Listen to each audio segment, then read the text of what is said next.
আবার যদি কেউ ভারত থেকে আমাদেরকে হুমকি দেয়, আবার যদি বাংলাদেশে ঢুকে বেড়ার হুমকি দেয়, আবার যদি বাংলাদেশের ইসলামপন্থীদের গায়ে হাত দেয়, আমরা প্রত্যেকে শাহজালালের ভূমিকা হয়ে রাজা গৌর গোবিন্দের উত্তরসূরিদেরকে পরাভূত করে আল্লাহর জমিন আল্লাহর দ্বীনের পতাকা উড়াবো।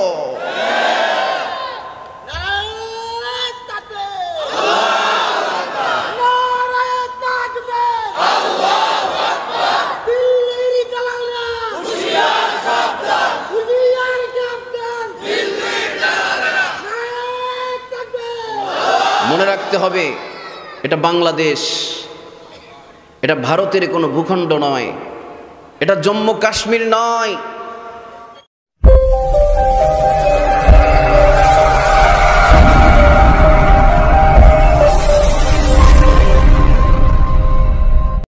বন্ধুরা, চ্যানেলটি সাবস্ক্রাইব করুন।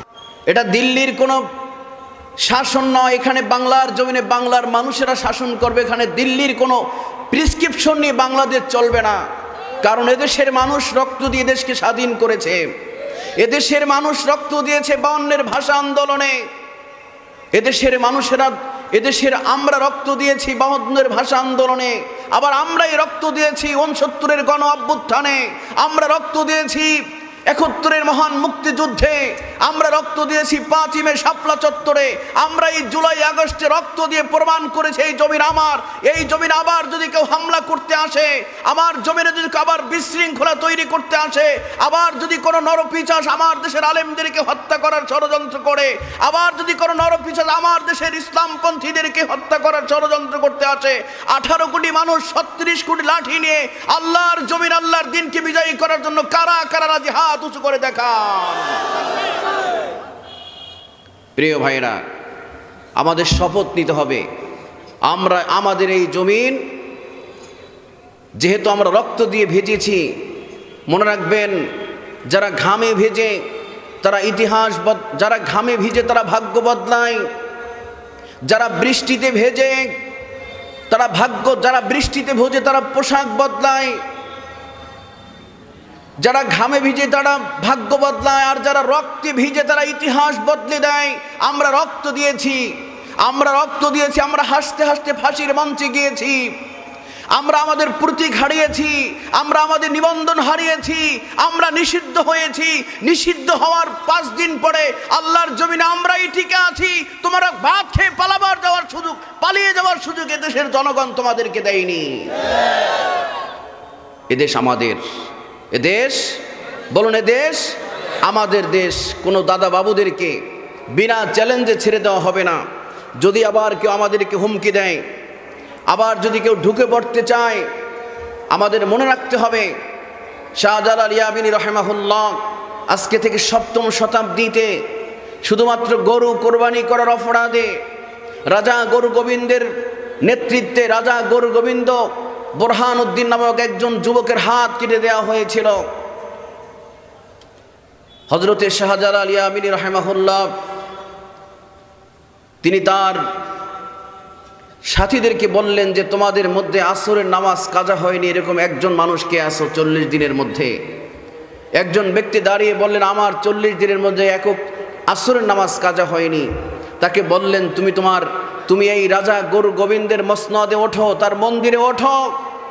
ইতিহাস সাক্ষ্য 7ম শতাব্দীতে মুসলমানের আল্লাহু আকবারের ধ্বনিতে রাজা গরু গোবিন্দের প্রত্যেকটা ইট খুলে মাটির সাথে মিশে গিয়েছিল।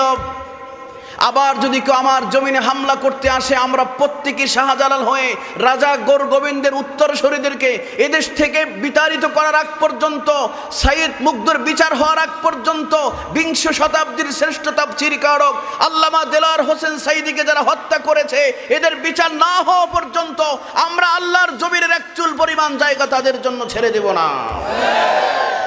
আমরা একটি জানাজা পড়তে চেয়েছিলাম, তোমরা হত্যা করেছো, আমাদেরকে জানাজা পড়ার সুযোগ তোমরা দেওনি।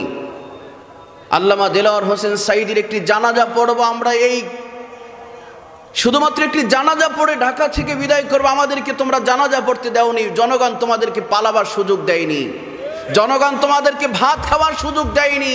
আবার যদি হামলা করতে আসো, আবার যদি ষড়যন্ত্র করতে আসো, এদেশের জনগণ বাঁশের লাঠি নিয়ে যেভাবে 24-এর গণ অভ্যুত্থান করেছে, আবার একটি আন্দোলন, আবার একটি 5ই আগস্ট আল্লাহর জমিন আল্লাহর দিনকে বিজয়ী করার জন্য যদি আবার একটি ডাক আসে, কারা কারা রাজি হাত উঁচু করে দেখান।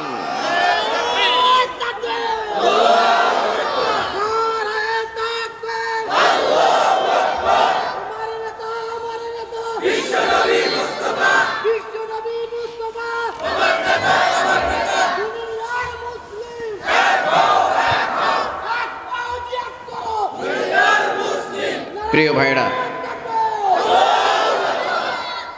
আমাদেরকে তোমরা শত্রু মনে করেছো। বিশ্বাস করুন, আমরা তোমাদের শত্রু না।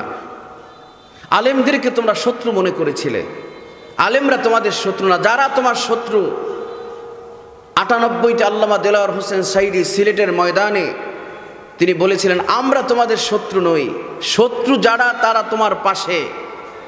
তোমরা আলেমদেরকে দূরে সরিয়ে দিয়ে, আলেমদেরকে হত্যা করে 96 থেকে 2001 পর্যন্ত তোমরাই, ইতিহাস মনে রাখা দরকার ভোলাবাসী, 96 থেকে 2001 পর্যন্ত 13,000 আলেমদেরকে এরা হত্যা করেছিল। কুকুরের মাথায় আল্লাহর নবীর সুন্নাত টুপিকে পরিয়েছিল তোমরা।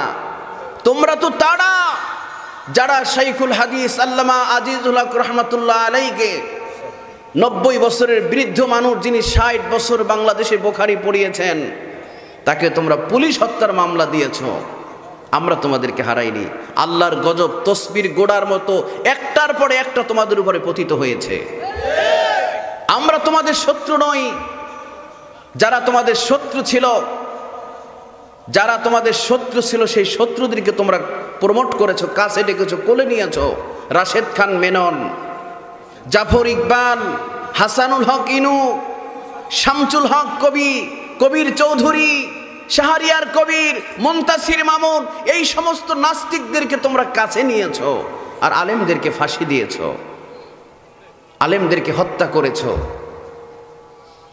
আমার মনে পড়ে আজকে থেকে প্রায় 4500 বছর আগে মুসা আলাইহিস সালামের অর্থমন্ত্রী ছিল কারণ। এই কারণ ফেরাউনকে ডুবিয়েছিল পরামর্শ দিয়ে। আমার মনে পড়ে যে এই কারণের উত্তরসূরিরা, ফেরাউনের উত্তরসূরিদেরকে কারুন নামক এই জাফর ইকবাল আর শাহরিয়ার কবির আর নাস্তিকরা তাদেরকে ডুবিয়েছে, এমন ডুবিয়েছে শেষ পর্যন্ত পালাইয়ে যাওয়ার সুযোগ। আলেমরা তোমাদেরকে ডুবাইনি, আলেমদেরকে শত্রু মনে করেছো। আলেমরা তোমাদের শত্রু নয়, শত্রু যারা তাদেরকে তোমরা কাছে নিয়েছো আর তারাই তোমাদেরকে ডুবিয়েছে। ঠিক কিনা বলেন? প্রিয় ভাইরা, আসুন আমরা সেই কোরআন থেকে, যেই কোরআন আমাদেরকে রিমাইন্ডার দেয়, যেই কোরআন আমাদেরকে জান্নাতের পথ দেখাবে, যেই কোরআন আমাদেরকে সুপারিশ করে জান্নাতে নিয়ে যাবে। আল্লাহ তাআলা কত চমৎকার করে বলছেন, ওয়াসিকাল্লাযীনা কাফারু ইলা জাহান্নামা যুমারা। আল্লাহ রাব্বুল আলামিন বলেন, কিয়ামতের মাঠে যারা কোরআনকে অস্বীকার করেছে, কোরআন যাদেরকে কিয়ামতের মাঠে ধাক্কার পরে ধাক্কা দিয়ে জাহান্নামে নিয়ে যাবে। দুনিয়ায় যারা কোরআনের বিরুদ্ধে আচরণ করেছিল, কোরআনের কথা বললে তাদের গায়ে জ্বালা ধরত, এই সমস্ত মানুষদেরকে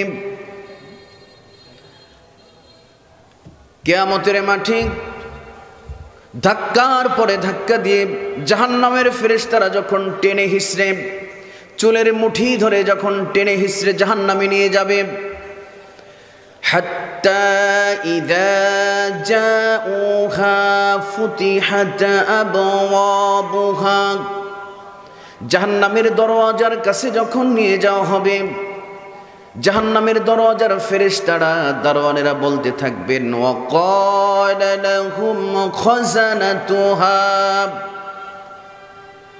আলাম ইয়াতিকুম রাসূলুম মিনকুম ইয়াতলুনা আলাইকুম আয়াতি রাব্বিকুম ওয়া ইউনযিরুনাকুম লিকা ইয়াউমিকুম হাদা। ফেরেশতারা বলতে থাকবেন, জাহান্নামের দরজার যে দারোয়ান, এই ফেরেশতারা বলতে থাকবেন, ওয়াকালা লাহুম খাজানাতুহা আলাম ইয়াতিকুম, তোমরা কেন এখানে আসলে, কেন তোমাদের আজকের এই পরিণতি হলো, কেন তোমরা জাহান্নামে আসলে। ওয়াকালা লাহুম খাজানাতুহা আলাম ইয়াতিকুম, তোমাদের কাছে কেউ যায়নি, রাসূলুম মিনকুম, কোন রাসূল তোমাদের সামনে আসেনি, তোমাদের সামনে নবীদের ওয়ারিস উলামায়ে কেরাম তোমাদের সামনে কোরআন খুলে খুলে বলেনি। রাসূলুম মিনকুম ইয়াতলুনা আলাইকুম আয়াতি রাব্বিকুম, তোমার রবের পক্ষ থেকে তোমাদের সামনে কোনো বার্তাবাহক, কোনো মেসেঞ্জার, কোনো দাঈ তোমাদের সামনে কোরআন খুলে খুলে আল্লাহর কথা বলেনি, জাহান্নামের ভয় দেখায়নি। তাহলে তোমরা কেন এখানে আসলে? ইয়াতলুনা আলাইকুম আয়াতি রাব্বিকুম ওয়া ইউনযিরুনাকুম লিকা ইয়াউমিকুম হাদা, তোমরা আজকে কেন, তোমাদের এই পরিণতি কেন, তোমরা জাহান্নামে আসলে? তোমাদের কাছে কোরআন ছিল, উলামায়ে কেরাম ছিল, মুফাসসিরে কোরআন ছিল, মসজিদের খতিবরা ছিল, খতিব সাহেবানরা ছিল, তোমাদেরকে আল্লাহর কথা, কোরআনের কথা প্রত্যেক জুমাবার বলতো, তাহলে তোমরা কেন জাহান্নামে আসলে?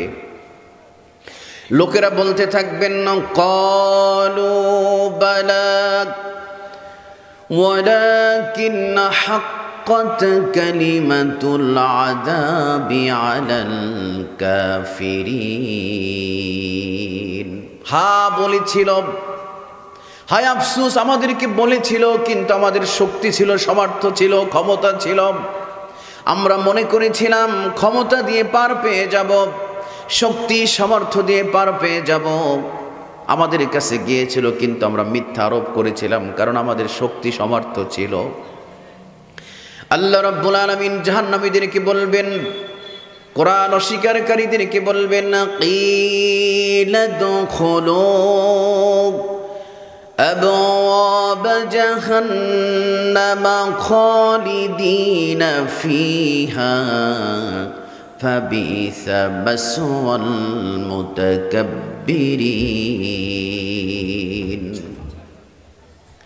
আল্লাহ রাব্বুল আলামিন বলবেন, কিলা দুখুলু, প্রবেশ করো, আল্লাহু আকবার, প্রবেশ করো, জাহান্নামে প্রবেশ করো, আবওয়াবা জাহান্নামা খালিদিনা ফিহা, জাহান্নামের দরজা দিয়ে তোমরা প্রবেশ করো। ওই দিন কোনো সুপারিশকারী থাকবে না বন্ধু, ওই দিন কেউ আমার পক্ষে কথা বলবে কেউ থাকবে না কোরআন ছাড়া। আল্লাহর নবী বলেন, কিয়ামতের দিন কোরআনের পক্ষের মানুষদেরকে, যারা কোরআনের জন্য ঘরবাড়ি সারা হয়েছে, কোরআনের জন্য যারা রাতে ঘরে ঘুমাতে পারেনি, বহুদূর তাফসির হয়েছে, কোরআনের তাফসির শোনার জন্য চলে গিয়েছিল, কোরআনের জন্য বাতিলদের সামনে মাথা নত করেনি, এই সমস্ত মানুষদেরকে আল্লাহ রাব্বুল আলামিন কত চমৎকার করে বলেছেন, ওয়াসিকাল্লাযীনা তাকাউ রাব্বাহুম ইলাল জান্নাতি যুমারা,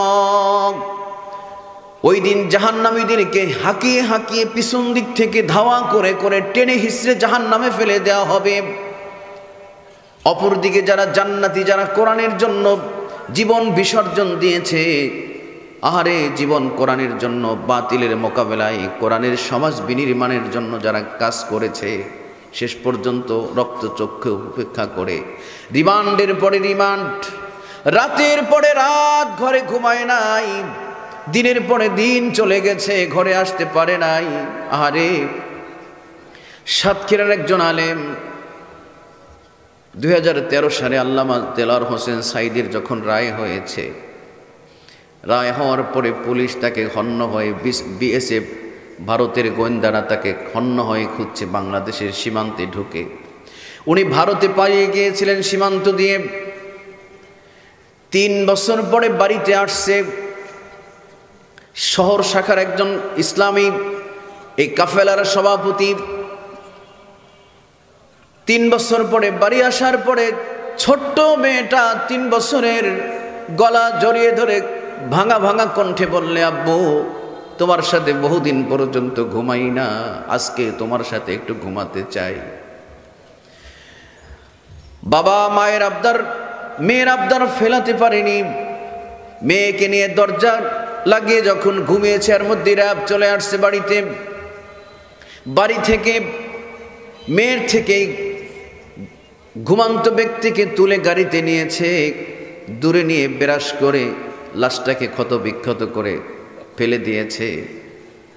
আমার ভাইরা, এই চোখের পানি, মাজলুমের চোখের পানি, আল্লাহর নবী বলেন আসমানে এমনভাবে চলে যায় যেমন করে আগুন জ্বালাবার সাথে সাথে ধাউ ধাউ করে উপরে উঠে যায়। মাজলুমের চোখের পানি, মাজলুমের কান্না, মাজলুমের বদদোয়া এভাবে করে আকাশে উঠে যায়। আল্লাহর নবী বলেন তো যারা কোরআনের বিরুদ্ধে আচরণ করেছে তাদের জন্য জাহান্নাম অবধারিত। আর যারা কোরআনের পক্ষের মানুষ, আমরা সবাই কোরআনের পক্ষে না বিপক্ষে? যারা পক্ষের মানুষ তাদের ব্যাপারে আল্লাহ রাব্বুল আলামিন বলেন ওয়াসিকাল্লাযীনা ইত্তাকাউ রাব্বাহুম ইলাল জান্নাতি যুমারা। কিয়ামতের দিন জান্নাতীদেরকে, কোরআনের সাথীদেরকে পিছন দিক থেকে ধাওয়া করে করে জান্নাতের দিকে নিয়ে যাওয়া হবে। আল্লাহু আকবার। জান্নাতের দরওয়াজার কাছে যখন যাবে, যাওয়ার পরে জান্নাতের দরওয়াজা ওয়াস্তাবাকুল বাবা আছে লাগানো, দরওয়াজার কাছে ফেরেশতারা বলতে থাকবেন হাত্তা ইযা জাউহা ওয়া ফুতিহাত আবওয়াবুহা وقال لهم خزنتها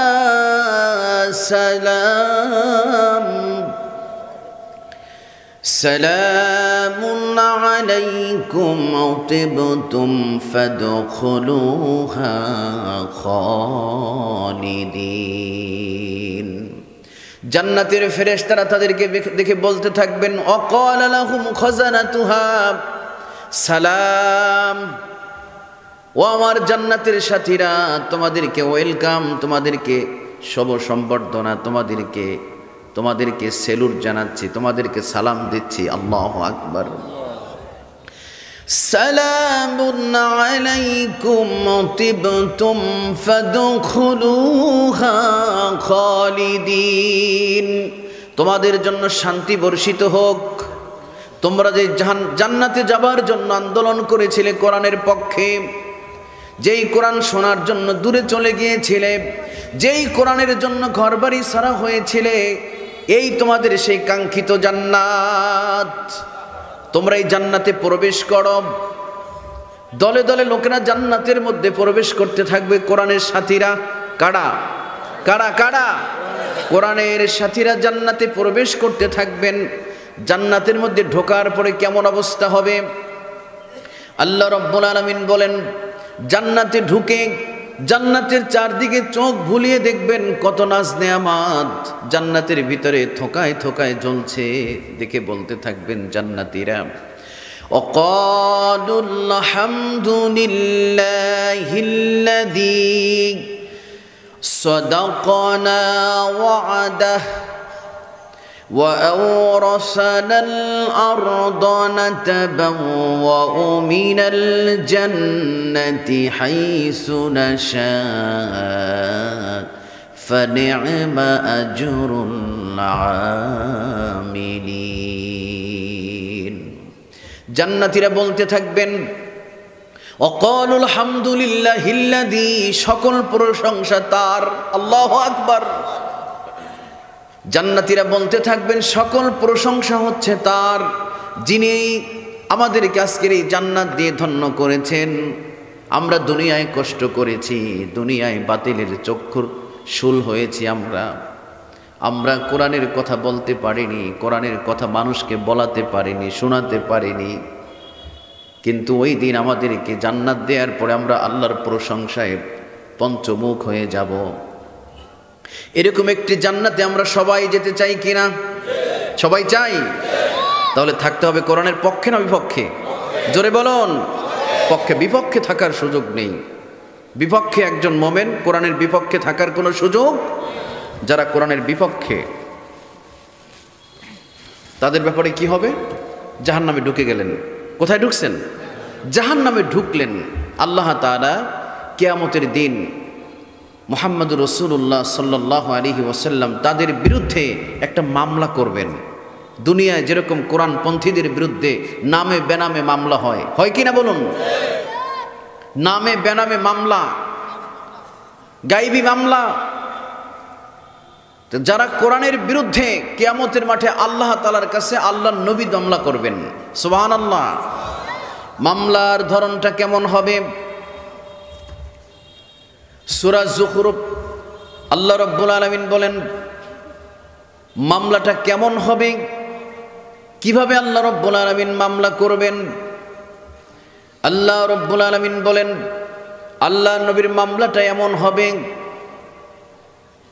কিয়ামতের মাঠে মুহাম্মদুর রাসূলুল্লাহ আল্লাহর কাছে মামলা করবেন এই বলে, অকালার রাসূলু ইয়া রাব্বি ইন্না কওমি ইত্তাখাযু হাযাল কুরআনা মাহজুরা। আল্লাহ তাআলা এই কোরআন, আমি এই কোরআনের দাওয়াত দিতে গিয়েছিলাম তায়েফের মাঠে, 40 বার বেহুশ হয়ে পড়েছি, রক্তাক্ত হয়েছি। আমি এই কোরআন দুনিয়ায় রেখে ওফা গ্রহণ করেছি, আমি ইন্তেকাল হয়েছে আমার। কোরআনকে দুনিয়ায় রেখে এসেছিলাম, কিন্তু কোরআনের সাথে এই সমস্ত লোকেরা গাদ্দারি করেছে, কোরআনকে মাহজুর করে দিয়েছে। আমি তাদের বিরুদ্ধে আজকে মামলা করে দিলাম। দুনিয়ায় যেরকম কোরআনপন্থীরা মামলা খায়, কিয়ামতের দিন যারা কোরআনের বিরুদ্ধে আচরণ করেছে, কোরআনের দুশমনদের, কোরআনের পক্ষের মানুষদেরকে গায়ে যারা হাত দিয়েছে, তাদের বিরুদ্ধে আল্লাহর নবী মামলা করবেন। মামলা পাওয়ার পরে আসামি ধরে না? ধরে। আল্লাহ রাব্বুল আলামিন আসামি ধরবেন ফেরেশতাদেরকে দিয়ে। জাহান্নামের ফেরেশতারা আসামি ধরবেন কিভাবে? সূরা তাহা আয়াত নম্বর 73, 74 এবং 75 রব্বুল আলামিন বলেন আসামি ধরতে গিয়ে কিয়ামতের মাঠে তাদের চোখকে উপড়ে ফেলা হবে। দুনিয়ায় যেমন কোনো দাগী আসামি, কোনো সন্ত্রাসীকে আইন শৃঙ্খলা রক্ষাকারী বাহিনী ধরতে গিয়ে প্রথমেই কালো কাপড় দিয়ে চোখটাকে বেঁধে ফেলে, কিন্তু কিয়ামতের মাঠে কোরআনের দুশমনদের আল্লাহ রাব্বুল আলামিন অন্ধ করে কিয়ামতের মাঠে উঠাবেন। রব্বুল আলামিন বলেন وَمَنْ أَعْرَضَ عَنْ ذِكْرِي فَإِنَّ لَهُ مَعِيشَةً ضَنكًا وَنَحْشُرُهُ يَوْمَ الْقِيَامَةِ أَعْمَى। যারা এই কোরআন থেকে গাফেল ছিল, যারা এই কোরআন নামক জিকির থেকে যারা দূরে সরে গিয়েছিল, আমি কিয়ামতের মাঠে ওই সমস্ত মানুষদেরকে অন্ধ করে উঠাবো। আল্লাহু আকবার। লোকেরা চিৎকার মেরে বলবেন ক্বালা রব্বি লিমা হাশারতানি আমা। ও আল্লাহ, আমি দুনিয়ায় চক্ষুষ্মান ছিলাম, দুনিয়ায় আমি সব কিছু ভালো মন্দ দেখেছি, আজকে কিয়ামতের দিন আমার চোখ কেন অন্ধ, আমি কেন দেখতে পাচ্ছি না? আল্লাহ রাব্বুল আলামিন বলবেন قال كذلك أتتك آياتنا فنسيتها وكذلك اليوم تنسى। দুনিয়ায় তোমরা কোরআনের সাথে অন্ধের মতো আচরণ করেছিলে, কোরআনের সাথীদের সাথে তোমরা অন্ধের মতো আচরণ করেছিলে, সারা করেছিলে, অন্ধের মতো পিটিয়েছো, অন্ধের মতো তাদেরকে জখম খুন করেছো। তোমরা যেরকম কোরআনের সাথে অন্ধের মতো আচরণ করেছিলে, আমি আল্লাহ তোমাদের জন্য আজকে অন্ধ হয়ে গেলাম। তোমাদের ব্যাপারে আমি আল্লাহ যেরকম অন্ধের মতো আচরণ করেছো, আজকে এই জন্য আমি তোমাদেরকে অন্ধ করে উঠালাম। প্রিয় ভাইরা, আমরা কি কিয়ামতের মাঠে অন্ধ হয়ে উঠতে চাই? অন্ধ হয়ে না উঠতে চাইলে কোরআনের কোনো বিকল্প নেই। কোরআনের কোনো বিকল্প, আমরা বিএনপির শাসন দেখেছি, আমরা আওয়ামী লীগের শাসন দেখেছি, আমরা এরশাদের শাসন দেখেছি, আমরা ফখরুদ্দিন মঈনুদ্দিনের শাসন দেখেছি। এখন একটা শাসন দেখার বাকি, সেটা হচ্ছে কোরআনের শাসন, তাই না? আমার সাথে সবাই স্লোগান দেন, আল কোরআনের আলো, আল কোরআনের আলো। ঘরে ঘরে জ্বালাইলে হইবে না, জ্বালাইতে হইবে একটা জায়গায়, যেখানে জ্বালালে আর নিববে না, ওই জায়গাটা হচ্ছে জাতীয় সংসদ ভবন, তাই না? তা আমার সাথে বলেন, আল কোরআনের আলো সংসদে জ্বলক। মনে থাকবে? আল্লাহ তাআলা কবুল করুন, আমিন। 3 দিন যাবত তাফসিরের আজকে দ্বিতীয় দিন। সম্মানিত ভাইরা, তাফসির কি শুনবো, কি শুনেছি আমরা গতকালকে? 2-1 ভাই বলতে পারেন যে হুজুর গতকালকে এই ধরে রেখেছি আমরা? 2-1 ভাই কি বলা যাবে? একটু ফিডব্যাক নেই, আমি একটু পিছনে যাই, যে পড়া আপনাদের মনে আছে কিনা? আলোচনা করছে 8টি, মাশাআল্লাহ। ময়দান থেকে 2-1 ভাই বলতে পারবেন যে এই আলোচনা শুনছি আমরা, এই আমল করতে পারবো? বলতে পারবেন? সরল মানুষ তো কথাবার্তা বলে না, তাই না? এভাবেই মনে হয় আপনারা কোনো কথাবার্তা বলেন না।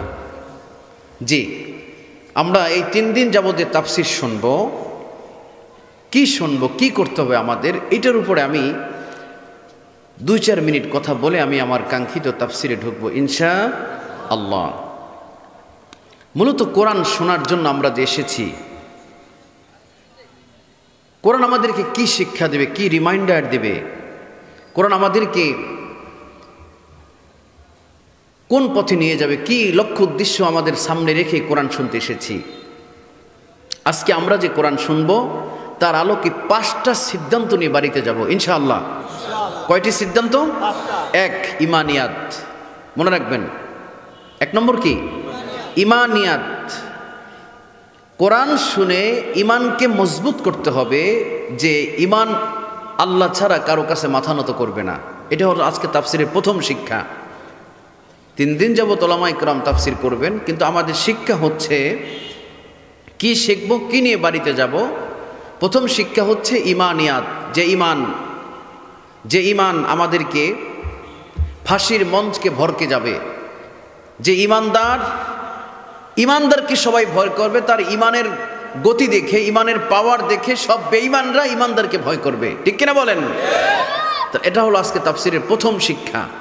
কোরআন শুনবো, এই 5টা সিদ্ধান্ত নিয়ে বাড়িতে যাব, যে আমরা কাউকে ভয় করব না, ইমানদাররা কাউকে ভয় করবে না, বরঞ্চ বেঈমানরা ইমানদারকে তার সাহস দেখে, তার তেজদীপ্ত ইমান দেখে ভয় করবে ইনশাআল্লাহ।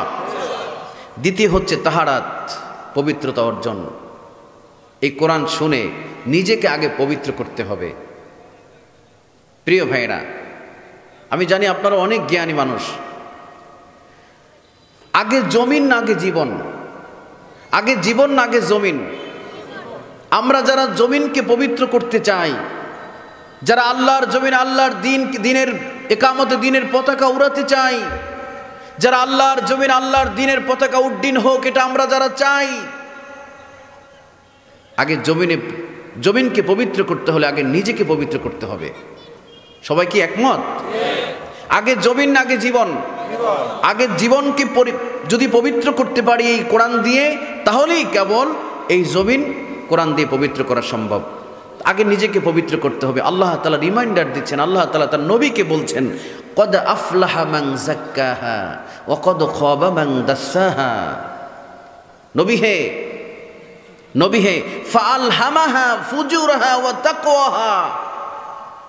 আপনার উপরে এমন ঈমান আমি ঢেলে দিব, এমন মজবুত ঈমান দিব, এমন পবিত্র ঈমান দেব, যাতে বেঈমানরা আপনার ঈমান দেখে পালিয়ে যায়, এমন মজবুত ঈমান আপনার মধ্যে আমি ঢেলে দেব। সুবহানাল্লাহ। তাহলে দ্বিতীয় নম্বর কি? তাহারাত। প্রথম নম্বর কি? ইমানিয়াত। দ্বিতীয় নম্বর তাহারাত। আপনি যদি আপনার পবিত্রতা যত সুন্দর হবে, আল্লাহর জমিন তত পবিত্র করতে পারবেন। তৃতীয় নম্বর হচ্ছে সামাহাত। আমার দিকে চালান, 0 টলারেন্স।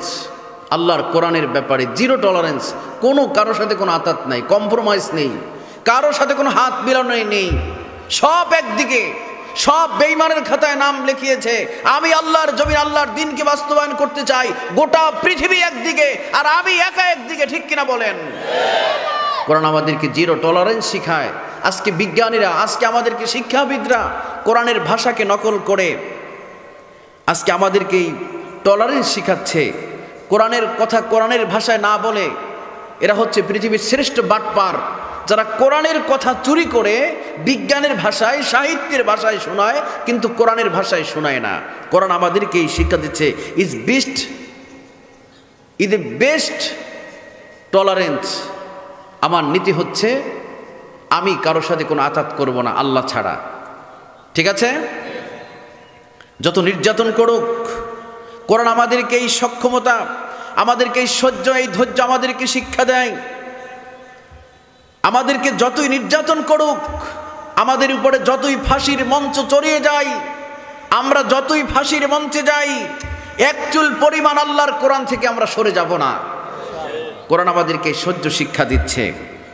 কোরআনের জমিনে, আল্লাহর জমিন, আল্লাহর কোরআনের পতাকা উড্ডীন না হওয়া পর্যন্ত এই কাফেলার থেকে, আল্লাহর দিনের এই সৈনিক থেকে, আল্লাহর দিনের এই ইসলামী আন্দোলন থেকে এক চুল পরিমাণ সরে যাব না। কারা কারা রাজি হাত উঁচু করে দেখান। মনে থাকবে? আল্লাহ তাআলা কবুল করুন, আমিন। এটার নাম হচ্ছে সামাহাত। সে পর্যন্ত জেল, জুলুম, ফাঁসির মঞ্চ যদি হয়, সে পর্যন্ত আমরা রাজি থাকব। কোরআন আপনাকে এই শাহাদাতের কথা বলে, কোরআন আপনাদেরকে টলারেন্সের কথা বলে, সহ্যের কথা বলে। কোরআন আপনাকে জান্নাতের সুসংবাদ দেয়। সুবহানাল্লাহ। আল্লামা ইকবাল বলেন, এ শাহাদাত গাহে, এ শাহাদাত গাহে উলফত মে কদম রাখনা, লৌক সে বেস্তে হে আশা হে মুসলমান হোনা। লোকেরা মনে করেছে আমি মুসলমান হলেই জান্নাতে চলে যাব, কিন্তু আল্লামা ইকবাল কত চমৎকার করে বলেছেন, মুসলমান মানে হচ্ছে নিজেকে শাহাদাতের ঈদগাহে শামিল করিয়ে দেয়া। আর আল্লাহর নবী বলেন, যাদের চেতনার মধ্যে, যাদের অন্তরের মধ্যে শাহাদাতের কোনো নজরানার কোনো নমুনা নেই, কোনো ইচ্ছা নেই, কোনো সংকল্প নেই, ওই লোকটার মৃত্যুবরণ হলো মুনাফিকের মৃত্যু। এজন্য আমরা শাহাদাতের মর্যাদা চাই কিনা সবাই? আল্লাহুম্মা রযুকনা শাহাদা। আল্লাহর নবী দোয়া করতেন, ও আল্লাহ আমাকে শাহাদাতের নজরানা দান করো। আমরাও ঠিক শাহাদাতের মরণ চাই, ঠিক কিনা বলুন? তাহলে আমাদেরকে তৃতীয় হচ্ছে সামাহাত, প্রথম হচ্ছে ইমানিয়াত, দ্বিতীয় হচ্ছে তাহারাত, তৃতীয় হচ্ছে সামাহাত, চতুর্থ হচ্ছে ইখবাত। ইখবাত মানে হচ্ছে কোরআনের আয়াত, তাফসির, তর্জমা শুনে আপনি দৃঢ়ভাবে অবস্থান গ্রহণ করবেন। আপনার অবস্থান যেন প্রতিপক্ষকে জানিয়ে দেয়, আমাদেরকে নিয়ে যদি কেউ নাড়াচাড়া করো, তোমার অবস্থানও ঠিক থাকবে না। ইসলামপন্থীদেরকে যদি আবার কেউ নাড়াচাড়া করো, ইসলামপন্থীদেরকে নিয়ে আবার যদি কোনো ষড়যন্ত্র করো, তো মনে রাখতে হবে তোমাদের অবস্থানও 5ই আগস্টের মতো হবে। অতএব ইসলামপন্থীরা আছে, থাকবে, কিয়ামত পর্যন্ত থাকবে, ছিল, ঠিক কিনা বলেন? ইসলামপন্থীদেরকে নাড়াচাড়া করো না। যদি আমাদেরকে দিয়ে যদি তোমরা নাড়াচাড়া করো, তোমাদের অবস্থান ঠিক থাকবে না। এটা হচ্ছে আমার ইখবাত। আমাদেরকে নিষিদ্ধ করলে, আমাদেরকে যারা নিষিদ্ধ করতে চায়, ইসলামপন্থীদেরকে নিষিদ্ধ করে গোটা পৃথিবী এখন তাদের জন্য নিষিদ্ধ হয়ে যাচ্ছে। পরিজন তাদেরকে নিতে যাচ্ছে না। আমাদেরকে নিষিদ্ধ করার 3 দিনের মাথায় আপনারা গোটা পৃথিবী থেকে নিষিদ্ধ হয়েছেন। আমাদেরকে নিষিদ্ধ করতে গিয়ে ভাত খেয়ে দুপুরের খাবার খেয়ে পালাতে পারেননি। আমাদেরকে নিষিদ্ধ করতে এসে ফেরাউন, নমরুদ, হামান, কারুনের যে অবস্থা হয়েছে, ঠিক তেমনি আবার যদি কেউ নিষিদ্ধ করতে আসে, 5ই আগস্টে যাদের অবস্থা যেরকম হয়েছিল ঠিক একই অবস্থা হবে, ঠিক কিনা বলেন? 5 নম্বর হচ্ছে আদালত। আদালত, ইনসাফ, এটাকে ইংলিশে বলা হয়েছিল উই অ্যান্ড জাস্টিস। আমাদের এই 5ই আগস্টের সমন্বয়ক ছাত্র বন্ধুরা যারা আন্দোলন করেছিল, আমার কলিজার টুকরো যুবকেরা, এই আদালতকেই তারা ইংলিশে বলেছিল উই অ্যান্ড জাস্টিস, ন্যায় ইনসাফ ভিত্তিক বিচার। কেউ খাবে তো কেউ খাবে না, তা হবে না, তা হবে না। তারা এই স্লোগান দিয়েছিল কোঠা না মেধা, মেধা না কোঠা, জোরে বলুন মেধা না কোঠা, মেধা। মেধার ভিত্তিতে যোগ্যতার ভিত্তিতে রসুল করিম সাল্লাল্লাহু আলাইহি ওয়াসাল্লাম মসজিদ নববীর মুয়াজ্জিন করেছিলেন আল হাবাসির বেলালকে। চেহারা দেখে নয়, চেহারা ছিল কালো কুচকুচে বেটে, চোখগুলো ছিল গর্তের ভিতরে ঢুকানো, পা ছিল মোটা মোটা। মেধার ভিত্তিতে, তাকওয়ার ভিত্তিতে, এবং আল্লাহ তাআলাও তাই বলছেন, আমার কাছে ওই ব্যক্তি প্রিয় যার তাকওয়া বেশি। সুবহানাল্লাহ বলেন। অতএব আমাদেরকে আদালত, এটা আমাদেরকে শিক্ষা দিচ্ছে যে আমরা আল্লাহর জমিনে আল্লাহর দ্বীনকে বিজয় করার জন্য আমরা এমন একটি সমাজ ব্যবস্থা প্রতিষ্ঠা করতে চাই, এমন একটি সমাজ বিনির্মাণ হোক যেখানে হিন্দু তার অধিকার বুঝে পাবে। কোরআন যদি প্রতিষ্ঠা হয়ে যায়, ভিক্ষুক তার ভিক্ষার অধিকার খুঁজে পাবে। রান্নাঘর থেকে সংসদ ভবন পর্যন্ত যার যে অধিকার সবগুলো ফিরিয়ে দেওয়া হবে, কেউ না খেয়ে মারা যাবে না। আমরা সেই ইনসাফ ভিত্তিক, আর পৃথিবীর সবচেয়ে ইনসাফ ভিত্তিক আইন হলো কোরআনের আইন। আল্লাহু আকবার। আল্লাহ আমাদেরকে এই 5টি ধারণ ক্ষমতা আজকের এই তাফসীর থেকে শিখে যাওয়ার তৌফিক দান করুন, আমিন। 1 নম্বর হচ্ছে ঈমানিয়াত, 2 নম্বর হচ্ছে বলুন তাহারাত, 3 নম্বর সামাহাত, 4 নম্বর ভুলে গেছেন, 4 নম্বর হচ্ছে ইখবাত, 5ম নম্বর হচ্ছে আদালত, ন্যায় বিচার। আল্লাহ তাআলা আমাদেরকে কোরআনের সমাজ বিনির্মাণের জন্য ন্যায় বিচার ভিত্তিক বিচার করার তৌফিক দান করুন। আল্লাহ তাআলা আমাদেরকে সেই পর্যন্ত বাঁচিয়ে রাখুন, আমিন। প্রিয় ভাইরা, আমি ঠিক ভূমিকাতে কথা না বলে যে বিষয় নিয়ে কথা বলবো, আমি সেই বিষয়ের দিকে প্রবেশ করছি, যদি আপনাদের অনুমতি পাই ইনশাআল্লাহ। একটু জিকির করে নেই। ওঠা বসা করেন কেন? কষ্ট হচ্ছে না তো?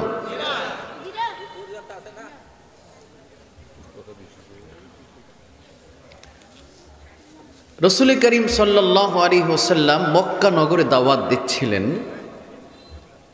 এই দাওয়াতের মিশনকে ঠেকানোর জন্য এমন কোনো কাজ নেই মক্কার কাফেররা না করেছে। যখন দিন দিন নবী করিম সাল্লাল্লাহু আলাইহি ওয়াসাল্লামের দাওয়াতি জিন্দেগি যখন ছড়িয়ে পড়ছিল মদিনায়, মক্কাতে যখন দাওয়াতি জিন্দেগি ছড়িয়ে পড়েছিল, এমতো অবস্থায় মক্কার লোকেরা টেনশন করতে লাগলো। আবু জাহাল, উতবা, সাইবা, মুগীরা, যে মুহাম্মাদের দাওয়াতকে যদি আমরা ঠেকিয়ে না দেই, তিনি যে মানুষদেরকে আল্লাহর দিকে আহ্বান করছেন, কোরআন দিয়ে যে মানুষদেরকে ডাকছেন, আমরা যদি তাকে ঠেকিয়ে দিতে না পারি, তাহলে কোরআন একদিন এই গোটা বিশ্বকে দখল করে ফেলবে।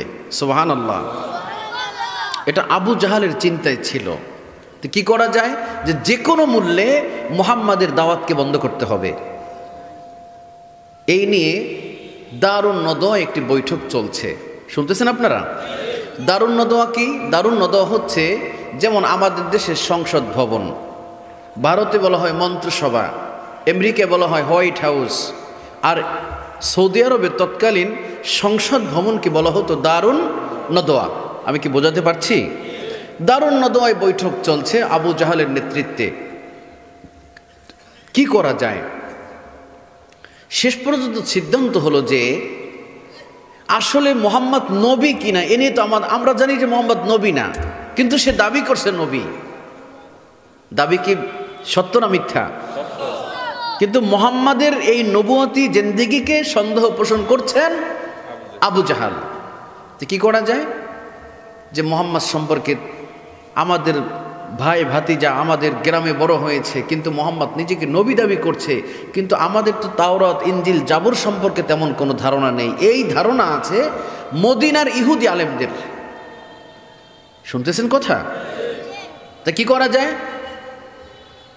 যে আমরা মদিনায় দুইজন প্রতিনিধি পাঠাই, আসলে নবী কিনা এই ধারণা তাওরাত ইনজিল থেকে ইহুদি আলেমরা দিতে পারবে। এই চিন্তা করে হযরত ইবনে আব্বাস রাদিয়াল্লাহু তাআলা আনহুর বর্ণনা অনুযায়ী মক্কার কুরাইশরা নজর ইবনে হারেস ও উকবা ইবনে আবু মুঈদকে মদিনায় ইহুদি আলেমদের নিকট প্রেরণ করলেন। মক্কা থেকে মদিনা দূর হলো প্রায় 350 মাইল। দেখেন, ষড়যন্ত্র পাকাবার জন্য নিজের টাকা খরচ করে মক্কার থেকে মদিনায় গেছে 350 মাইল পথ পাড়ি দিয়ে। আমাদের সমাজেও কিছু লোক আছে নিজের পয়সা খরচ করে অন্যের কিভাবে ক্ষতি করা যায়, অন্যকে কিভাবে হেয় প্রতিপন্ন করা যায়, অন্যকে কিভাবে তুচ্ছ-তাচ্ছিল্য করা যায়, অন্যের কিভাবে সমালোচনা করা যায়, নিজের পয়সা খরচ করে জংশন বাজারে আসছে সেই পরানগঞ্জ থেকে, এসে বলছে ভাই দুনিয়াটা নাই। কই ভাই কি হয়েছে? কই ভাই নিজের চোখে দেখছি। কই কি দেখছেন মিয়া? কই দেখছি হুজুরে প্রসাব করে পানি লয় নাই, যে কয় হে কিন্তু পায়খানা করেও লয় না। কি এরকম লোক আপনাদের ভোলাতে নাই? আছে। এই কাফেরের গোষ্ঠীরা আবু জাহাল, উতবা, সাইবা, মুগিরা এরা সিদ্ধান্ত নিয়েছে যে আমরা মদিনায় দুইজন প্রতিনিধি পাঠাই। উকবা ইবনে আবু মুঈদ এবং নজর বিন হারেসকে তারা মদিনায় পাঠালো এই কথা শিখিয়ে দিয়ে যে মোহাম্মদ সম্পর্কে জিজ্ঞেস করবে ইহুদি আলেমদের কাছে যে আসলে সে নবী কিনা। নবী কি নবী না? সন্দেহ করছে কারা? কাফেরেরা। নজর বিন হারেস, উকবা ইবনে আবু মুঈদ 350 মাইল পথ পাড়ি দিয়ে মুহাম্মাদুর রাসূলুল্লাহ সাল্লাল্লাহু আলাইহি ওয়াসাল্লামকে ষড়যন্ত্রের অংশ হিসাবে তারা মদিনায় প্রবেশ করলেন। ইহুদি আলেমদেরকে পেয়ে গেলেন তাদের সামনে, তাদেরকে নিয়ে বৈঠক করলেন। বৈঠকে প্রশ্ন হলো, আমরা তো অত তাওরাত ইনজিল সম্পর্কে জানি না, আপনারা তো বড় ইহুদি আলেম, আপনাদের ধারণা আছে তাওরাত ইনজিল সম্পর্কে। আসলে মুহাম্মদ নবী দাবি করে, আসলে তিনি নবী কিনা আপনাদের কাছে জানতে চাই। ইহুদি আলেমরা, ইহুদি মুসলমানদের দুশমন না শত্রু? আমাদের বন্ধু না শত্রু? ইহুদি আলেমরা তারা বলল যে তোমরা কি বলতে চাও? নজর বিন হারেস, উকবা ইবনে আবু মুঈদ বললেন, আমরা এই দুইজন প্রতিনিধিত্ব করার জন্য এসেছি আবু জাহালের, মূলত জানতে এসেছি মুহাম্মদ নবী কিনা। ইহুদি আলেমরা বলল, তাহলে মুহাম্মদকে তোমরা 3টা প্রশ্ন করো, যদি 3টা প্রশ্নের উত্তর দিতে পারে তাহলে মনে করবে মুহাম্মদ নবী, আর যদি উত্তর দিতে না পারে তাহলে আমাদের কিছু করার নাই, সে নবী না, এটাই তোমরা ধরে নিবা।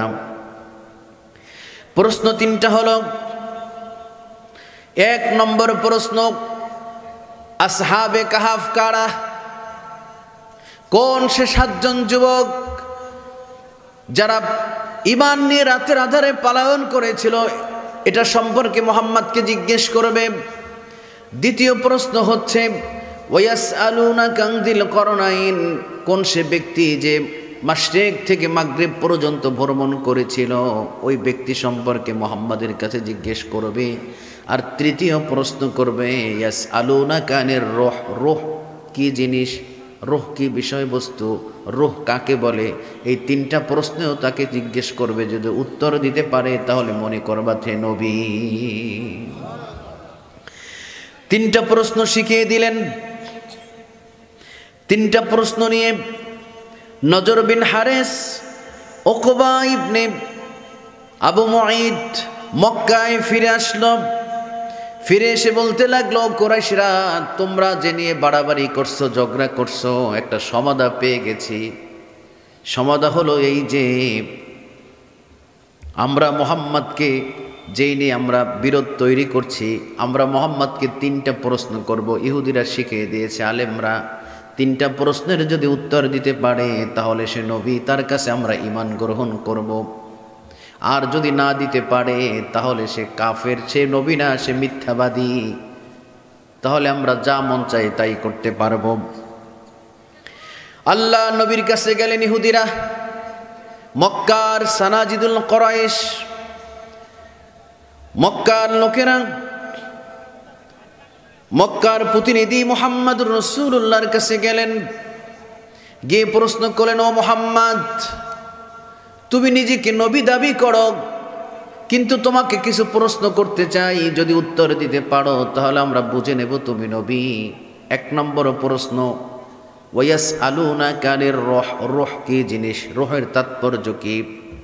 দ্বিতীয় প্রশ্ন হলো, কোন সে 7 জন যুবক যারা তাদের রহস্য কি, যারা গ্রাম থেকে পালিয়ে গিয়েছিল, সেই যুবকদের রহস্য কি বলো। আর তৃতীয় প্রশ্ন হচ্ছে, ওয়ায়াসআলুনাকা আনিল করনাইন, যুলকরনাইন কে, যে গোটা বিশ্ব, গোটা পৃথিবী মাশরিক থেকে মাগরিব ভ্রমণ করেছিল, এই উত্তরগুলো তুমি দাও। কয়টা প্রশ্ন? আল্লাহ নবী প্রশ্ন শুনলেন, প্রশ্ন শুনে বললেন, আগামীকালকে জবাব দিয়ে দেব। কবে দেবে? আগামীকাল আবার কাফেররা হাজির আবু জাহেলের নেতৃত্বে, এসে বলছেন, মুহাম্মদ বলো তোমার প্রশ্নের উত্তর দাও আমাদের। মুহাম্মদুর রাসূলুল্লাহ কিছু বলতে পারছেন না। আবু জাহেল বলতে লাগলো, কি খবর মুহাম্মদ, তুমি না নবী, উত্তর দাও। মুহাম্মদুর রাসূলুল্লাহ কিছু বলতে পারছেন না, আবার বললেন যে আগামীকাল আসেন। আবার আগামীকাল হাজির মক্কার কাফেররা। একটা চেয়ার দেওয়া যায় না? একটা চেয়ার দেন। মক্কার কাফেররা আবার হাজির হয়েছে প্রশ্ন জানার জন্য। আল্লাহ নবী কোনো প্রশ্নের উত্তর দিতে পারছেন না। 5 দিন 6 দিন হয়ে যায়, উত্তর দিতে পারে না।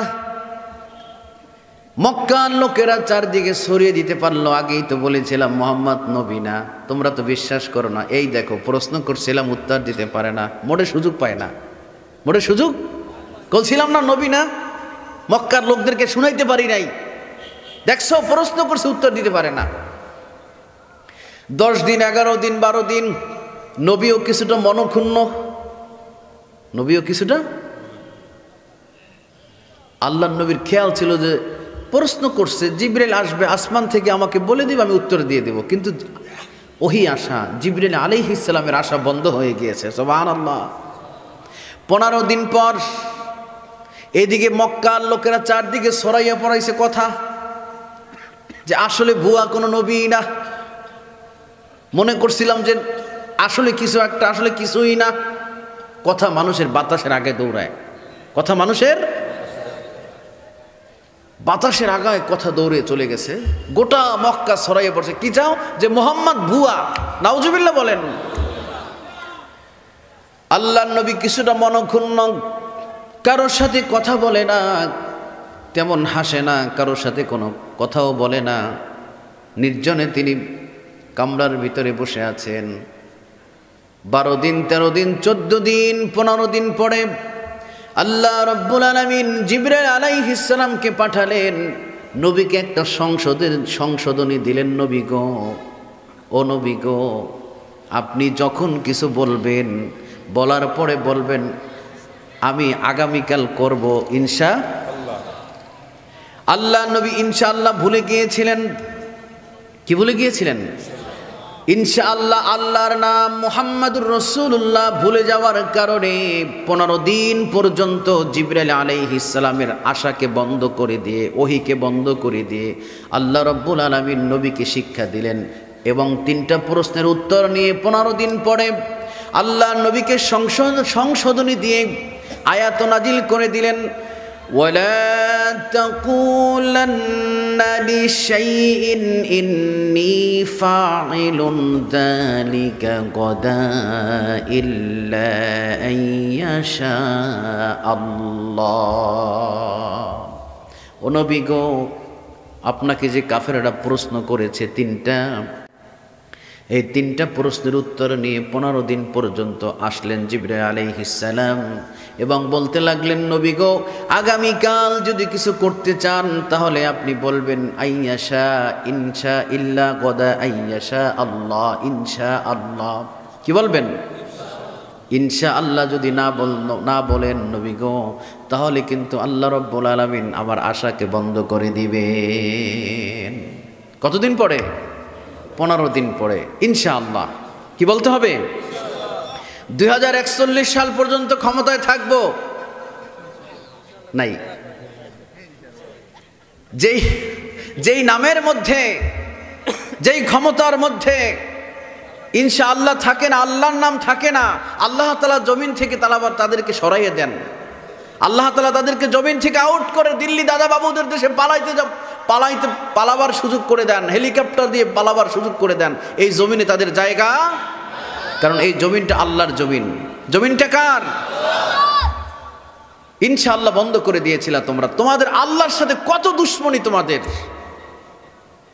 ঢাকা বিশ্ববিদ্যালয়ের মনোগ্রাম থেকে শুনুন ঢাকা বিশ্ববিদ্যালয়ের মনোগ্রাম থেকে এই তোমরাই ইকরা বিসমি রাব্বিকাল্লাযী খলাক আল্লাহর নাম তোমরা মুছে ফেলেছিলা তোমরা বাংলাদেশের সংবিধান থেকে বিসমিল্লাহির রহমানির রহিম মুছে ফেলেছিলা তোমরা কবি নজরুল ইসলাম কলেজ থেকে ইসলাম শব্দ মুছে ফেলেছিলা তোমরা জগন্নাথ মুসলিম হল থেকে ঢাকা বিশ্ববিদ্যালয়ের মুসলিম হল থেকে সলিমুল্লাহ মুসলিম হল থেকে মুসলিম শব্দ বাদ দিয়েছিলাম আর তোমরাই জাহাঙ্গীরনগর মুসলিম ইউনিভার্সিটি থেকে মুসলিম শব্দটা মুছে ফেলেছিলা তোমরা যেহেতু আল্লাহর নাম মুছে ফেলেছিল তোমাদের নাম নিশানা আল্লাহর জমিন থেকে আল্লাহ মুছে ফেলে দিয়েছেন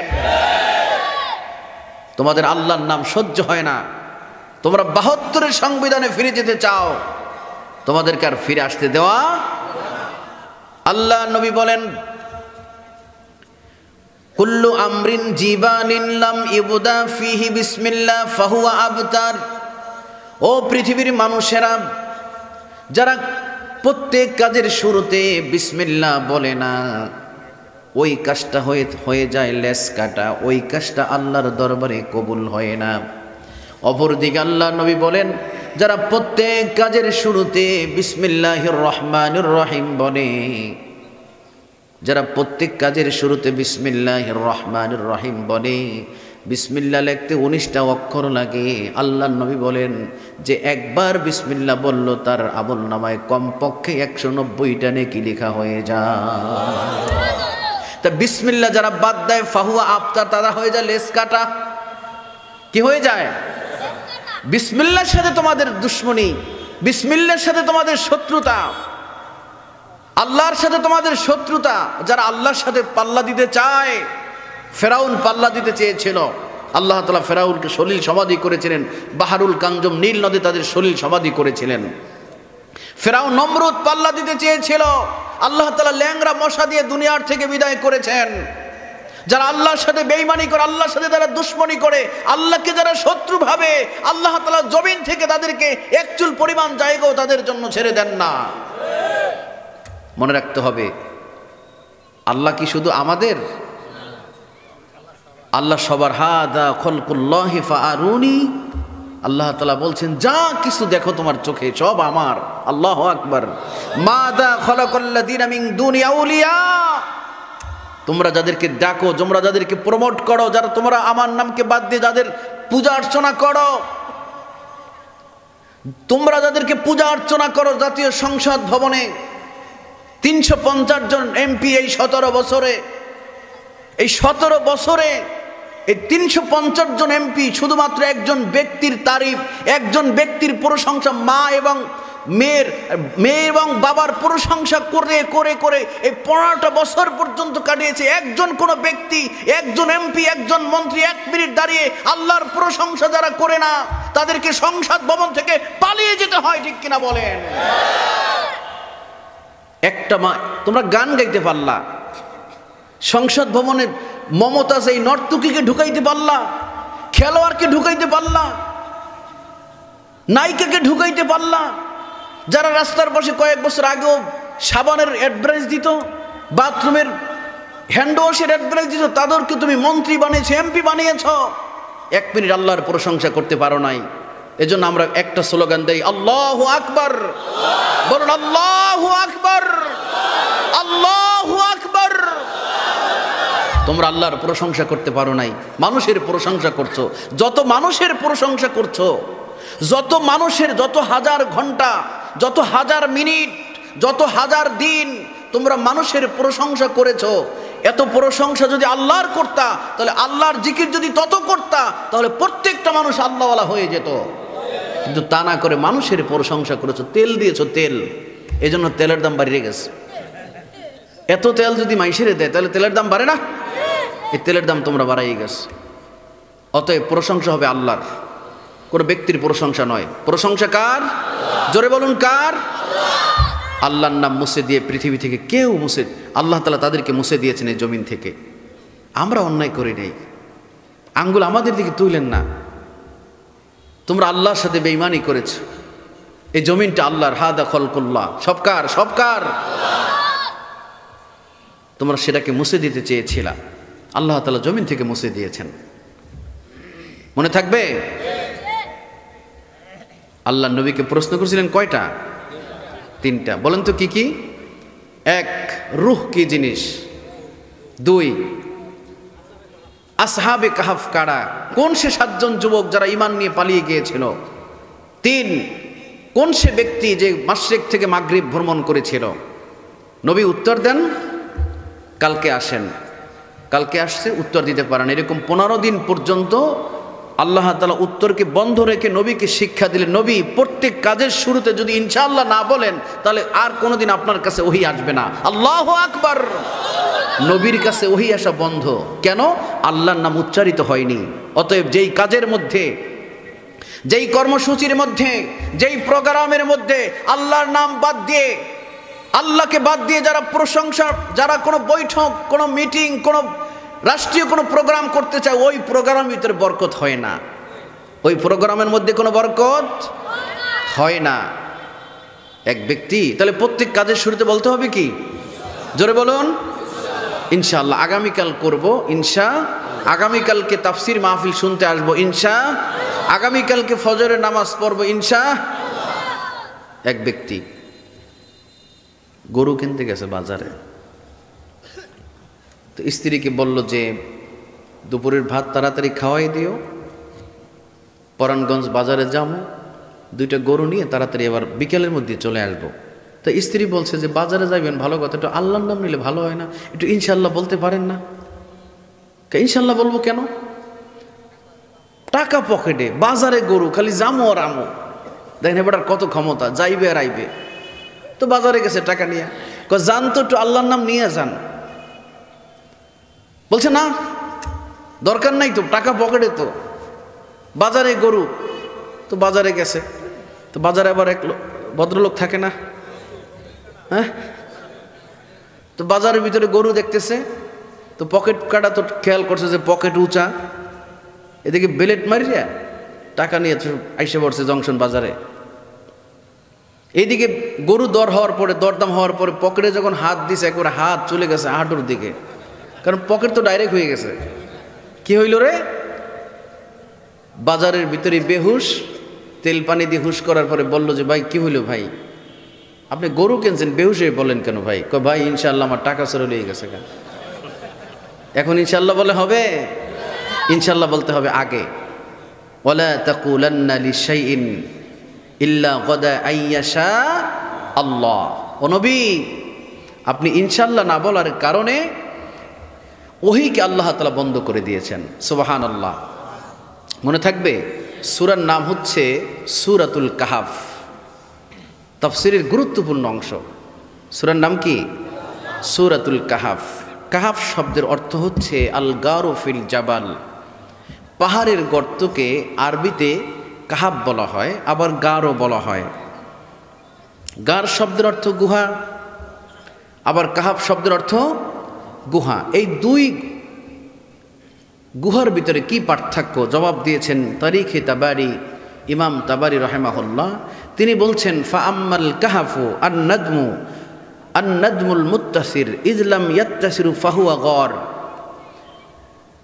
কাহাফ হচ্ছে প্রশস্ত গুহার নাম, যেই গুহার মধ্যে একাধিক ব্যক্তি বসবাস করতে পারে।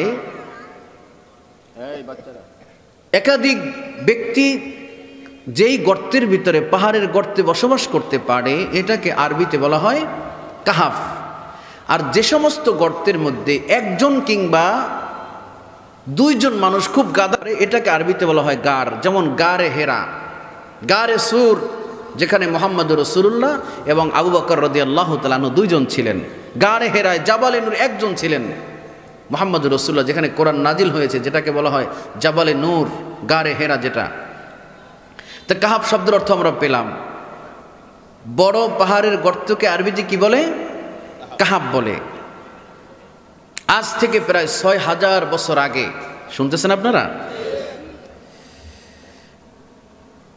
বর্তমান জর্দানের রাজধানী আম্মান শহর থেকে ৬০ কিলোমিটার দক্ষিণ পূর্বে হযরত আব্বাস রাদিয়াল্লাহু তাআলা আনহুর বর্ণনা অনুযায়ী মানজালুস নামক পাহাড়ে হাইজুন নামক গুহায় এক ঐতিহাসিক মর্মান্তিক হৃদয় বিদায়ক ঘটনার অবতারণা হয়েছিল, যার বর্ণনা এই সূরাটির মধ্যে আল্লাহ তাআলা বর্ণনা করেছেন, যার কারণে সূরাটির নাম হচ্ছে সূরাতুল কাহাফ।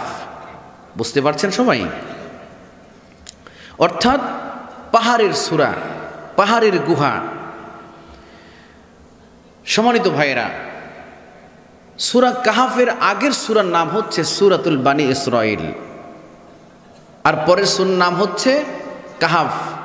তারিখে তাবারি বলেন আল মুনাসাবাতু বাইনা সূরাতাইন, দুই সূরার মধ্যে কি পার্থক্য রয়েছে, কেন দুটো সূরা আল্লাহ তাআলা পাশাপাশি নাজিল করলেন, কেন পাশাপাশি আনলেন? কারণ হচ্ছে এই যে নবী করিম সাল্লাল্লাহু আলাইহি ওয়াসাল্লামকে প্রশ্ন করেছিলেন কয়টা? এই ৩টা প্রশ্নের উত্তর। প্রথম প্রশ্নের উত্তর, রূহ কি জিনিস, রূহ কি তাৎপর্য, এর উত্তর দিয়েছেন আল্লাহ তাআলা সূরাতুল বানি ইসরাঈলের মধ্যে। আর আসহাবে কাহাফ কারা এবং যুলকরনাইনকে, এই দুইটার উত্তর দিয়েছেন সূরা কাহাফের মধ্যে। এই জন্য আল্লাহ তাআলা এই সূরা দুটোকে পাশাপাশি নাজিল করেছেন এবং পাশাপাশি এনেছেন। সুবহানাল্লাহ। মনে থাকবে? ঘটনা হচ্ছে এই যে আমরা তো ৩টা ঘটনা শুনতে পারবো না, সর্বোচ্চ একটা ঘটনা আজকে শুনব। সেটি হচ্ছে আসহাবে কাহাফের সেই ৭ যুবকের কাহিনী। ঠিক আছে আমার ভাইরা?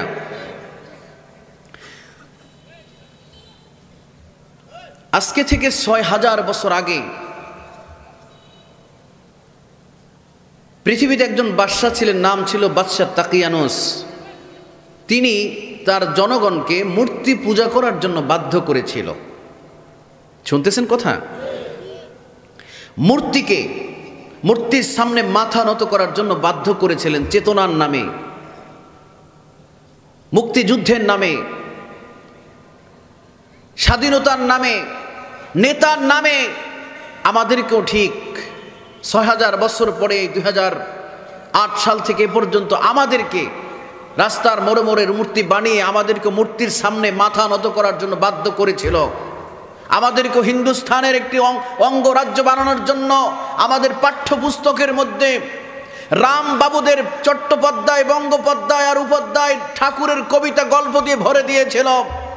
উদ্দেশ্য একটাই ছিল, একটা জাতিকে, একদল যুবককে, শিক্ষা ব্যবস্থাকে, নবচরিত্রকে ধ্বংস করার জন্য যারা এই আয়োজন করেছিল, যারা মূর্তি বানিয়ে মূর্তির সামনের স্কুল শিক্ষা প্রতিষ্ঠানে যারা বাধ্য করেছিল, পতনের ২ ঘন্টার মাথায় সব মূর্তিগুলোকে বুলডোজার দিয়ে এই মুসলিম তাওহীদি জনতা ঘুরিয়ে দিয়েছে। ঠিক কিনা বলেন?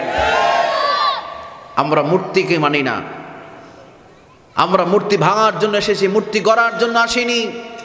ইব্রাহিম আলাইহিস সালাম মূর্তি ভাঙার জন্য এসেছেন, আমরা সেই মূর্তি ভাঙা সেই ইব্রাহিম আলাইহিস সালামের সন্তান। অতএব কোন মুসলিম মূর্তি গড়তে পারে না, মূর্তি ভাঙাই তার কাজ, ঠিক কিনা বলেন? মূর্তি ভাঙবেন না বানাবেন? জোরে বলুন, মূর্তি ভাঙবেন না বানাবেন? আমরা মূর্তির পূজা করি না, আমরা কেবল আল্লাহর সামনে মাথা নত করি। কোন ব্যক্তির সামনে, কোন স্ট্যাচুর সামনে, কোন ভাস্কর্যের সামনে কোন মুসলিম মাথা নত করতে পারে না। আমার ভাইরা,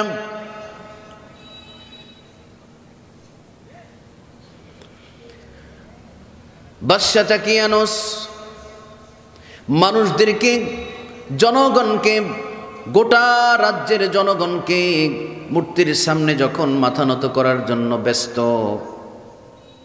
তখন একজন যুবক যখন মূর্তির ঘরে, সবাই মূর্তি পূজার দিন সবাই যখন মূর্তির ঘরের ভিতরে প্রবেশ করে, সবাই যখন মূর্তি পূজা করছে,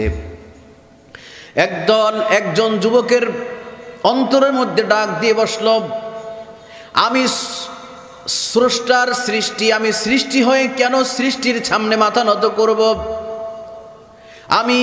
আমার তো একজন স্রষ্টা আছে, যেহেতু আল্লাহ আমাকে সৃষ্টি করেছেন, আমি তো সেই সৃষ্টির কাছেই মাথা নত করব, স্রষ্টার কাছেই মাথা নত করব, স্রষ্টার কাছে তো মাথা নত করতে পারি না। এই বলে তিনি, সবাই যখন মূর্তি পূজায় ব্যস্ত, একজন যুবক মূর্তির ঘর থেকে বের হয়ে দূরে একটি গাছের ছায়ার নিচে বসে আছে। কিছুক্ষণ পরে আরেকজন যুবক তার মনের ভিতরে ডাক দিল, আমি কেন মূর্তি পূজা করব? কারণ আমাকে তো মূর্তি সৃষ্টি করেনি, মূর্তিকে সৃষ্টি করা হয়েছে, আমাদের স্রষ্টা হচ্ছে কে? আল্লাহ। অতএব আমরা আল্লাহর সিজদা করব, আল্লাহর গোলামি করব, মূর্তির গোলামি করব না। যুবক এই চিন্তা করে মূর্তির ঘর থেকে বের হয়ে তিনি ওই গাছের ছায়ায় ওই যুবকের পাশে গিয়ে বসে পড়েছে। কিছুক্ষণ পরে আরেকজন যুবক মূর্তির ঘর থেকে চুপিসারে বের হয়ে তিনিও গিয়ে গাছের ছায়ায় বসে পড়লেন। কতজন হইল? কিছুক্ষণ পরে আরো একজন যুবক চিন্তা করলেন, কেন মূর্তির সামনে মাথা নত করব? তিনিও মূর্তির ঘর থেকে বের হলেন। গোয়েন্দাদের চোখ ফাঁকি দিয়ে তারাও ওই যুবক গিয়ে গাছের ছায়ার নিচে বসে পড়লেন। কতজন হলো? কিছুক্ষণ পরে আর একজন যুবক তার মনের ভিতরে ডাক দিল, কেন আমি মূর্তির সামনে মাথা নত করব? মূর্তির ঘর থেকে বের হয়ে গাছের নিচে গিয়ে বসে পড়লেন। কিছুক্ষণ পরে আরো একজন যুবক মূর্তির ঘর থেকে বের হয়ে তিনিও গিয়ে বসে পড়লেন। পাশাপাশি বসলেন 6 জন। কয়জন? কিছুক্ষণ পরে আরো একজন যুবক তারও মনের মধ্যে ডাক দিল, কেন মূর্তির সামনে মাথা নত করব? কারণ আমাকে সৃষ্টি করেছেন আল্লাহ। তিনিও মূর্তির ঘর থেকে বের হয়ে মূর্তি পূজারীদের থেকে আলাদা হয়ে তিনিও গিয়ে বসে পড়লেন। 7 জন যুবক এখন এক জায়গায় গাছের নিচে বসা, মাথা নিচু করে বসে আছে, কেউ কোনো কথা বলছে না। এমন সময় একজন যুবক বললেন, ভাই আপনি কেন এখানে এসেছেন? কথা শুরু করা দরকার না? সবাই মাথা নিচু করে বসে আছে। প্রথম একজন যুবক কথা উঠালো, ভাই আপনি এখানে কেন আসলেন? বলেন, ভাই আপনি কেন আসছেন? এই যে কথা শুরু হয়ে গেছে। ভাই আসছি তো ভাই, মনটার মধ্যে খুব দুঃখ যে আমাদেরকে সৃষ্টি করছেন, আমাদের তো একজন সৃষ্টিকারী আছে, একজন সৃষ্টিকর্তা আছেন। Allah is lord, Allah is lord, he is kind. আমার একজন স্রষ্টা আছে, তিনি অনেক দয়ালু। আল্লাহু আকবার, তিনি অনেক দয়ালু যে আমি মূর্তির সামনে কেন মাথা নত করবো? ভাই এই জন্য আমি আসছি। ভাই আপনি আসছেন কেন? ভাই আমি তো ওই জন্যই আসছি যে আমি মূর্তির সামনে মাথা নত করতে চাই না। আল্লাহু আকবার। তৃতীয় যুবককে জিজ্ঞেস করা হলো, ভাই আপনি কেন আসলেন? ভাই আমি তো ওই জন্যই আসছি ভাই, আমারও মূর্তির সামনে মাথা নত করতে মন চায় না। চতুর্থ যুবককে জিজ্ঞেস করা হলো, যুবক তুমি কেন আসলা? আমিও আসছি মূর্তির সামনে মাথা নত করব না, আমার স্রষ্টা আছে তার গোলামি করব। পঞ্চম যুবককে জিজ্ঞেস করা হয়েছে, ভাই আপনি কেন আসলেন? ভাই একই কারণ। ষষ্ঠ যুবককে জিজ্ঞেস করা হলো, ও যুবক তুমি কেন আসলাম? আমিও আসছি ভাই একই কারণ, আমি মূর্তির সামনে মাথা নত করব না, যেই রব আমাকে সৃষ্টি করেছেন তার কাছেই মাথা নত করব। সপ্তম যুবককে জিজ্ঞেস করা হলো, ও ভাই তুমি কেন আসলা? বলল ভাই একই কারণ, আমি মূর্তির সামনে মাথা নত করতে চাই না। তাহলে সবার চিন্তা এক, সবার চিন্তা, তাহলে একটা আন্দোলন করা যায়। আন্দোলন করা, বৈষম্য বিরোধী ছাত্র আন্দোলন। একদল যুবক এই চিন্তা করেছিল যে না, এই বৈষম্য চলতে পারে না, আল্লাহ ছাড়া মানুষের গোলামি করবো, এটা কি বৈষম্য না? এটা কি বৈষম্য নয়? যুবকেরা চিন্তা করলো আজকে থেকে ৬০০০ বছর আগে, আর ৬০০০ বছর পরে আমার দেশের একদল জানবাজ যুবক চিন্তা করলো না, এভাবে চলতে দেয়া যায় না, যারাই দাঁড়ায় তাদেরকে গুলি করে হত্যা করো। শাপলা চত্বরে আলেমদেরকে হত্যা করেছো, বুকে সাহস হয়েছে তোমাদের। এরপরে মাল্লা তোমরা বিএমপির লোকদেরকে, এরপরে মাল্লা সালাউদ্দিন কাদের চৌধুরীকে, এরপর মাল্লা আব্দুল কাদের মোল্লাকে, এরপরে মাল্লা শহীদ কামারুজ্জামানকে, এরপরে মাল্লা মীর কাসেম আলীকে, এরপরে মাল্লা তোমরা দেলোয়ার হোসেন সাইদিকে। তোমাদের সাহস বেড়ে গেছে, এই সাহস তোমাদের রুখে দেওয়া দরকার, ঠিক কিনা বলেন? আন্দোলন দানা বাঁধছে, আন্দোলন না, এভাবে চলতে দেওয়া যায় না, একটা জায়গায় তাকে স্টপ করতে হবে, তাকে দাঁড়াতে হবে। এই চিন্তা নিয়ে যুবকেরা আন্দোলন করছিল 2018 সালে, বৈষম্য বিরোধী আন্দোলন। তাদেরকে পিটিয়ে পঙ্গু করে, পায়ে গুলি করে তাদেরকে পঙ্গুত্ব বরণ করতে হয়েছে। 18 সালে শুরু হয়েছিল এই বৈষম্য বিরোধী আন্দোলন। এরপরে যুবকেরা চিন্তা করলো না, আমাদের ক্লাসমেট, আমাদের ছাত্র বন্ধুরা একই অপরাধে পঙ্গুত্ব বরণ করছে, মেধার ভিত্তিতে, কোঠার ভিত্তিতে নয়, মেধার ভিত্তিতে, যোগ্যতার ভিত্তিতে আমি চাকরি চাই, আমি কারো সুপারিশ চাই না, আমি চাই আমার যোগ্যতার ভিত্তিতে স্টাইল, আমি যোগ্যতার ভিত্তিতে চেয়ার, আমি যোগ্যতার ভিত্তিতে প্রিন্সিপাল, কোঠার ভিত্তিতে না, কোনো কারো সুপারিশে নয়, কেবলমাত্র মেধার ভিত্তিতে, ঠিক কিনা বলেন? এই চিন্তা নিয়ে যখন আন্দোলন দানা বাঁধল, আজকে থেকে ৬০০০ বছর আগে, যে না, আমরা মূর্তির পূজা করব না, তাহলে কি করা যায়? যে আমরা এই নিয়ে 7 জন যুবক যখন চিন্তা করলো, এক জায়গায় বসে বসে যখন এই কথাবার্তা বলতেছিল, এমন সময় বাদশাহ তাকিয়ানুসের গোয়েন্দা বাহিনী টের পেয়ে গেছে যে 7 জন যুবক সবাই পূজা করছে, সবাই পূজা খলায়, কিন্তু 7 জন যুবক পূজা খলায় নাই। কেন নাই? তাফসিরে তাবারির মধ্যে এসেছে, এই 7 জন যুবক হলো ওই বাদশাহ তাকিয়ানুসের মন্ত্রী পরিষদের সদস্যরই সন্তান, ধনাঢ্য পরিবারের সন্তান। কি করলো? যুবকদেরকে ডাকা হলো।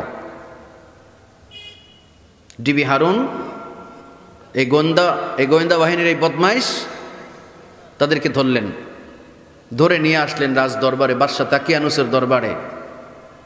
বাদশাহ তাকিয়ানুস বললেন, তোমরা কি চাও? তোমরা যা চাও তাই দেয়া হবে। এখন তো আর যুবকেরা বলতে পারে না যে আমরা ওই গদিরে আপনি বসে থাকেন, এটা আমরা চাই না, আপনি তো ওই চেয়ারটা বসে থাকেন, এইটাই আমরা চাই না, এটা বলতে পারে না। আন্দোলন শুরু করতে হয় গোড়ার থেকে। কি থেকে? জোরে বলুন। গোড়ার থেকে, 1 থেকে শুরু করতে হয়। বাদশার সামনে মাথা নিচু করে দাঁড়িয়ে আছে 7 জন যুবক, আজকে থেকে ৬০০০ বছর আগে। বলল যে তোমরা কি চাও? বলল যে বাদশা, আমরা কিছু চাই না, আমরা চাই যে আমরা আল্লাহ ছাড়া কারো গোলামি করব না। জোরে বলুন আল্লাহু আকবার। বাদশার দরবারে 7 জন যুবক বললেন যে আমরা আল্লাহ ছাড়া কারো গোলামি করব না, এইটা চাই। দেখো তোমাদের কিন্তু অত বুঝ ব্যবস্থা হয় নাই, তোমরা কিন্তু ইনমেচিউর, তোমরা কিন্তু কেবল বাচ্চা মানুষ, পোলাপান মানুষ, আন্দোলন করার সময় হয় নাই।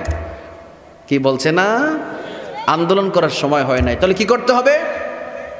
ফিরে যাও, যার যার বাড়িতে যাও। ওখান থেকে ধমক দিয়ে ফিরিয়ে দেওয়া হয়েছে, যাও, চলে যাও, তোমরা, তোমাদের আন্দোলন করার সময় হয়নি। কার কাছে মাথা নত করবে এটা তোমরা বড় হলে বুঝবে। 7 জন যুবক বের হয়ে গেল। বের হয়ে তারা চিন্তা করলো, এখন আবার 7 জন যুবক একত্রিত হয়ে বসলেন। বসার পরে চিন্তা করলো যে না, আমাদের সামনে পথ 2টা। শুনতেছেন? প্রথম পথ হলো আমরা হয় শাহাদাত বরণ করব, আল্লাহু আকবার, অথবা আমরা ঈমান নিয়ে দেশ ত্যাগ করব, কিন্তু তারপরেও এই মূর্তি পূজারীর সামনে বাদশাহ তাকিয়ানুর সামনে মাথা নত করব না। বাদশাহ ওদিকে বলে দিলেন, তোমাদের 3 দিন সময় দিলাম, তোমরা কি করবা? তোমাদের ব্যবস্থা হয়নি, তোমরা 3 দিন পরে তোমাদেরকে আবার আনা হবে, তোমাদের সিদ্ধান্ত তখন তোমরা জানাবে। যুবকেরা বের হয়ে গেল, 2টা সিদ্ধান্ত নিল, হয় শাহাদাত নয়তো দেশ ত্যাগ। কিন্তু তারপরে আমরা মূর্তি পূজারীর সামনে মাথা নত করব না। 3 দিন যাওয়ার পরে বাদশার গোয়েন্দা বাহিনী, এই ডিবি হারুন আর এই বিপ্লব আর মেহেদিরা, চিনছেন না করে, লঙ্গি লয়ে যাইতে পারেনি একটাও, লঙ্গি নিয়ে একটাও যাইতে, এই খেলা কার? জোরে বলুন কার? আল্লাহ তাআলা সূরা হাশরের 2 নম্বর আয়াতে বলছেন, হুয়াল্লাযী আখরাজাল্লাযীনা কাফারু মিন দিয়ারিহিম মিন আউয়ালিল হাশর। আল্লাহু আকবার। আল্লাহ রাব্বুল আলামিন বলেন, ও নবী গো, আপনাকে ইহুদিরা হত্যার ষড়যন্ত্র করেছে, আমি জিবরাইলের মাধ্যমে আপনাকে জানিয়ে দিয়েছিলাম ইহুদিদের গোত্র থেকে আপনি বের হয়ে চলে আসুন। এরপরে আপনারা যে আন্দোলন করেছেন, মূলত আন্দোলনের মাস্টার মাইন্ড হলাম আমি আল্লাহ, পরিকল্পনাকারী আল্লাহ। আপনারা শুধু আন্দোলন করেছিলেন। আর হুয়াল্লাযী আখরাজাল্লাযীনা কাফারু মিন দিয়ারিহিম মিন আউয়ালিল হাশর, প্রথম আন্দোলনে, প্রথম নারায়ে তাকবীরের স্লোগানে ইহুদিদের দুর্গ ভেঙে খান খান হয়ে তারা পালিয়ে গিয়েছিল। 7 জন যুবক আবার তাদেরকে ধরে আনলেন রাজপ্রাসাদে। আনার পরে বলতে লাগলেন, তোমাদের সিদ্ধান্ত কি? তোমরা বলো, তোমরা কি মূর্তির সামনে মাথা নত করবে, আমার সামনে মাথা নত করবে, নাকি তোমরা গুম হয়ে যাবে, খুন হয়ে যাবে, নাকি তোমাদেরকে হত্যা করে ফেলবো? বলো, তোমাদের চিন্তা কি বলো? এবার 7 জন যুবক দাঁড়িয়ে গেলেন রাজপ্রাসাদে। আল্লাহু আকবার। দাঁড়িয়ে তারা বলতে লাগলেন, আল্লাহ রাব্বুল আলামিন বলেন, ওয়ারাবাতনা আলা কুলুবিহিম, ওই দিন, যেই দিন বাদশা তাকিয়ানুসের দরবারে 7 জন যুবক দাঁড়িয়েছিল, ওয়ারাবাতনা আলা কুলুবিহিম, আমি তাদের অন্তরকে দৃঢ়চেতা করে দিয়েছিলাম, ঈমানকে মজবুত করে দিয়েছিলাম। আল্লাহু আকবার। 7 জন যুবক বাদশা তাকিয়ানুসের সামনে, মন্ত্রী পরিষদের সামনে দাঁড়িয়ে বললেন, ঈদ কামু, তারা দাঁড়িয়ে গেলেন। ফাকালু, তারা বলতে লাগলেন, রব্বুনা রব্বুস সামাওয়াতি ওয়াল আরদি লান নাদউয়া মিন দুনিহি ইলাহান লাকাদ কুলনা ইযান শাতাতা। 7 জন যুবক দাঁড়িয়ে বলল, আমাদের রব তো কেবল একজনই। আল্লাহু আকবার। রব্বুনা রব্বুস সামাওয়াতি ওয়াল আরদ, আমাদের রব তো কেবল একজনই, যিনি আসমান জমিনের মালিক। ও বাদশা, আপনি আপনার সামনে মাথা নত করতে বলেন, কিন্তু আমাদের রব তো একজন, আমরা তিনি ছাড়া আর কারো কাছে মাথা নত করব না। লান নাদউয়া মিন দুনিহি ইলাহান লাকাদ কুলনা ইযান শাতাতা, আমরা তাকে ছাড়া অন্য কাউকে মাবুদ বলবো না, আমরা অন্য কাউকে ইলাহা ডাকবো না, আমরা তাকে ছাড়া কারো ইবাদত করব না। আল্লাহু আকবার। আপনার যা মন চাই তাই করেন। যদি আমরা তাই করি, আমরা যদি আপনার সামনে মাথা নত করি, ও বাদশা, আমরা যদি আল্লাহকে বাদ দিয়ে ইলাহাল্লাহ কদ কুলনা ইদাং শাতাতা, তাকে বাদ দিয়ে যদি আপনার সামনে মাথা নত করি, এটা তো আল্লাহর সাথে বড় বেঈমানি হয়ে যাবে। অথচ আল্লাহ আমাদেরকে সৃষ্টি করেছেন। এই ঘোষণা যখন যুবকেরা দিল, কয়জন? 7 জন যুবক। ও আমার যুবকেরা, 6000 বছর আগে বাদশা তাকিয়ানুসের সামনে আল্লাহর পক্ষে আন্দোলন করেছিলেন। বাতিলের মোকাবেলায় 7 জন যুবক দাঁড়িয়ে বললেন, লাকাদ কুলনা ইযান শাতাতা, আমরা যদি আল্লাহকে বাদ দিয়ে আপনাকে প্রমোট করি, আপনার প্রশংসা করি, আপনার গোলামি করি, তা তো আল্লাহ বেজার হয়ে যাবে। এই ঘোষণা যখন দিলেন, বাদশাহ তাকিয়ানুস বলল, তোমাদেরকে আরো কিছুদিন সময় দিলাম, তোমরা ভালো করে বোঝো। রাজ দরবার থেকে 7 জন যুবক বের হয়ে আসলো রাতের গভীরে। গোয়েন্দা নজরদারি চলছে চারদিকে, ডিবি হারুন চারদিকে ঘুরছে, কারা কারা আন্দোলন করে, কারা কোন জায়গায় বসে।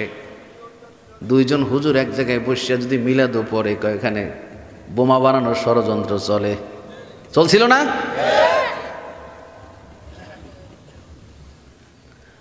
7 জন যুবক বের হয়ে এবার চিন্তা করলেন। কি চিন্তা? ওই আগের চিন্তা কি ছিল? 1 শাহাদাত, 2 ঈমান নিয়ে পলায়ন করব। 7 জন যুবক এক জায়গায় বসে চিন্তা করলেন যে আমরা দেশ ত্যাগ করব, কিন্তু বাতিলের সামনে মাথা নত, আমরা আল্লাহ ছাড়া কারো কাছে মাথা নত করব না, আমরা দেশ ত্যাগ করব। তাহলে কি করা যায়? রাতের গভীরে 7 জন যুবক ঘর থেকে বের হলেন, প্রস্তুতি নিলেন, আমরা অজানার উদ্দেশ্যে বের হয়ে যাব। আল্লাহ রাব্বুল আলামিন একটা পথ বের করে দিবেন। সুবহানাল্লাহ। অজানার উদ্দেশ্যে বের হলেন 7 জন যুবক, চুপিসারে, চারদিকে গোয়েন্দা জাল বিছানো। তারপরও 7 জন যুবক যখন ঘর থেকে বের হলেন, পিছন দিক থেকে একটা কুকুরও রওনা করেছে, পিছনে পিছনে যেতে লাগলো।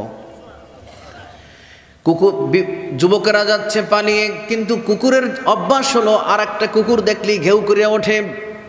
যুবকেরা চিন্তা করলো, আমরা পালিয়ে যাচ্ছি, এই কুকুর আমাদের বিপদের কারণ হতে পারে, কারণ আর একটা কুকুর দেখলেই ঘেউ করে উঠবে। কুকুরকে বারবার তাড়ানোর চেষ্টা করতেছে যুবকেরা, কুকুর তাদের পিছু ছাড়ে না। এমতো অবস্থায় কুকুর যখন তাদের পিছু ছাড়ছে না, একজন যুবক একটা পাথর খণ্ড উঠিয়ে কুকুরের গায়ে মারছে। কুকুরের গায়ে যখন মেরেছে, কুকুর সাথে সাথে জবান খুলে গেছে। কুকুর বলছে, ইয়া আইয়ুহাস শাবাব, ও যুবকেরা, আমি ইমানদারদেরকে বড় ভালোবাসি, তোমরা ঈমান নিয়ে পালিয়ে যাও আমি জানি, আমি ইমানদারদের বন্ধু হতে চাই, তোমরা ঈমান নিয়ে পালিয়ে যাচ্ছ এই খবর আমার কাছে আছে। ও যুবকেরা, এই নগরে, এই আর্মেনিয়ার নগরে তোমাদের তো ভালো পথঘাট চেনা নাই। আমি কুকুর, আমি শহর নগর বন্দরে সারাদিন ঘুরি খাবারের নেশায়, আমার তো পথঘাট চেনা আছে, আমাকে তোমার সঙ্গী করে নাও। একজন যুবক কুকুরটাকে কান্দে নিয়েছে। কাঁদে নেওয়ার পরে এবার কুকুর বলছে, ও যুবকেরা, ডান দিকে যাও, বাম দিকে যাও, বাম দিকে যাও, ডান দিকে যাও। এই করে নিতে নিতে নিতে নিতে পাহাড়ের গর্তে তাদেরকে নিয়ে গেলেন। নিয়ে যাওয়ার পরে কুকুর পাহাড়ের গর্তের ভিতরে 7 জন যুবক ঢুকে পড়েছে। আর কুকুরটা গর্তের মুখের সামনে, পা দুটো সামনে দিয়ে কুকুরটা ওখানে ঘুম পড়ে রয়েছেন। গর্তের ভিতরে ঢুকে যখন গর্তের ভিতরে ঢুকে পড়লেন, এই 7 জন যুবক ঢুকে এখন আল্লাহকে বলতে লাগলেন। আসছিলেন কি নিয়া? সুটকেস নিয়া? যুবকেরা পালাইছেন কি নিয়া? বুইনেরে নিয়া? শাড়ি চুরি নিয়া? কি নিয়ে পালাইছেন? জোরে বলেন, কি নিয়া? ঈমান নিয়ে। মনে রাখতে হবে, ঈমান নিয়ে পালানো যায়। নবী করিম সাল্লাল্লাহু আলাইহি ওয়াসাল্লাম ঈমান নিয়ে মক্কা থেকে মদিনায় পালিয়ে গিয়েছিলেন, যেটাকে আমরা হিজরত বলি। যেটাকে কি বলি? পালিয়ে গিয়েছিলেন। যুবকরা পালিয়ে গিয়েছিলেন সম্পদ নিয়ে নয়, বোনকে নিয়ে নয়, আত্মীয় স্বজনকে নিয়ে নয়, হেলিকপ্টারে করে নয়, ঈমান নিয়ে পালিয়েছিলেন। যদি প্রয়োজন হয় আল্লাহর জমিনে দিন বিজয় করব, অথবা দিন নিয়ে পালিয়ে যাব, ফাঁসির মঞ্চে যাব, কিন্তু তারপরও বাতিলদের সামনে মাথা নত করব না। আল্লামা ইকবাল বলেন, বাতিল সে দবনে ওয়ানে আসমা नहीं हम जो बर कर जो कहे तो इम्तिहा हमारा। বিশ্ব দেখেছে বাড়ে বাড়ে মোমেন কখনো হারে না, জীবন দিতে জানে তবে জানে না। ঈমানের পথে অবিচল রেখে আমার মরণ যেন হয়। বলুন, ঈমানের পথে অবিচল থেকে আমার মরণ যেন হয়। তোমারই কাছে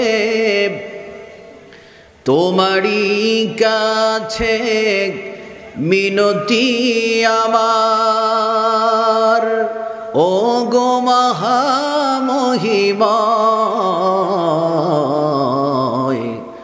ঈমানের পথে অবিচল রেখে আমার মরণ যেন হয়। বলেন আমিন। ওঠা বসা করছেন কেন? মনোযোগ দিয়ে দেবো আমি? তো ওঠেন কেন?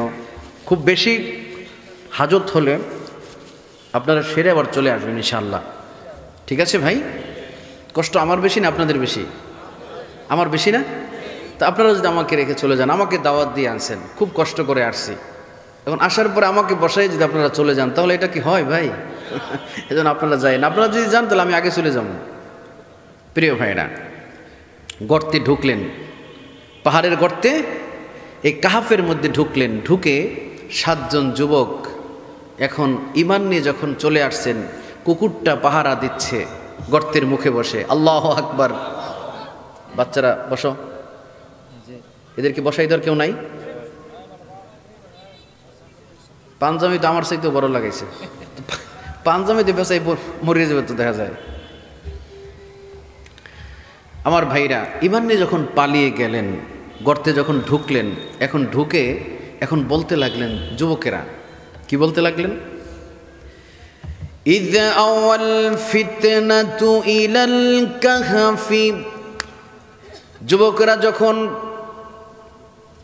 গুহার ভিতরে আশ্রয় নিল, এবার ফাকালু, তারা আল্লাহকে বলতে লাগলেন, আল্লাহু আকবার, আল্লাহকে বলতে লাগলেন, রব্বানা আতিনা মিন লাদুনকা রাহমাতাও ওয়া হাইয়্ লানা মিন আমরিনা রাশাদা। যুবকেরা তার মালিককে বলল, যেই মালিকের জন্য ঘরবাড়ি ছাড়া হয়েছে, যেই রবের জন্য দেশ ত্যাগ করেছে, গুহার মধ্যে আশ্রয় নিয়েছে, এখন আল্লাহকে বলতে লাগলো, ও আমার রব, ও আমার মালিক, ও আমার মালিক, তোমার বিশেষ রহমতের ছায়া আমাদেরকে লালিত পালিত করো। আমরা তোমার সামনে মাথা নত করব, কোনো ব্যক্তির সামনে, মূর্তির সামনে মাথা নত করব না। এই জন্য আমাদেরকে ধরা হয়েছে, আমাদেরকে হত্যার ষড়যন্ত্র করেছে। আমরা পালিয়ে এসেছি ঈমান নিয়ে।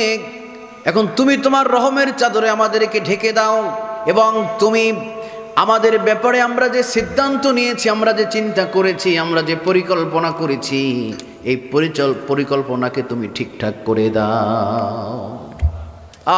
7 জন যুবক। কয়জন যুবক? আজকে থেকে 6000 বছর আগে 7 জন যুবক আল্লাহকে এমনভাবে বললেন, আল্লাহ রে, ঈমান নিয়ে পালিয়ে এসেছি, এখন তোমার সিদ্ধান্ত, যা করো তাই করো।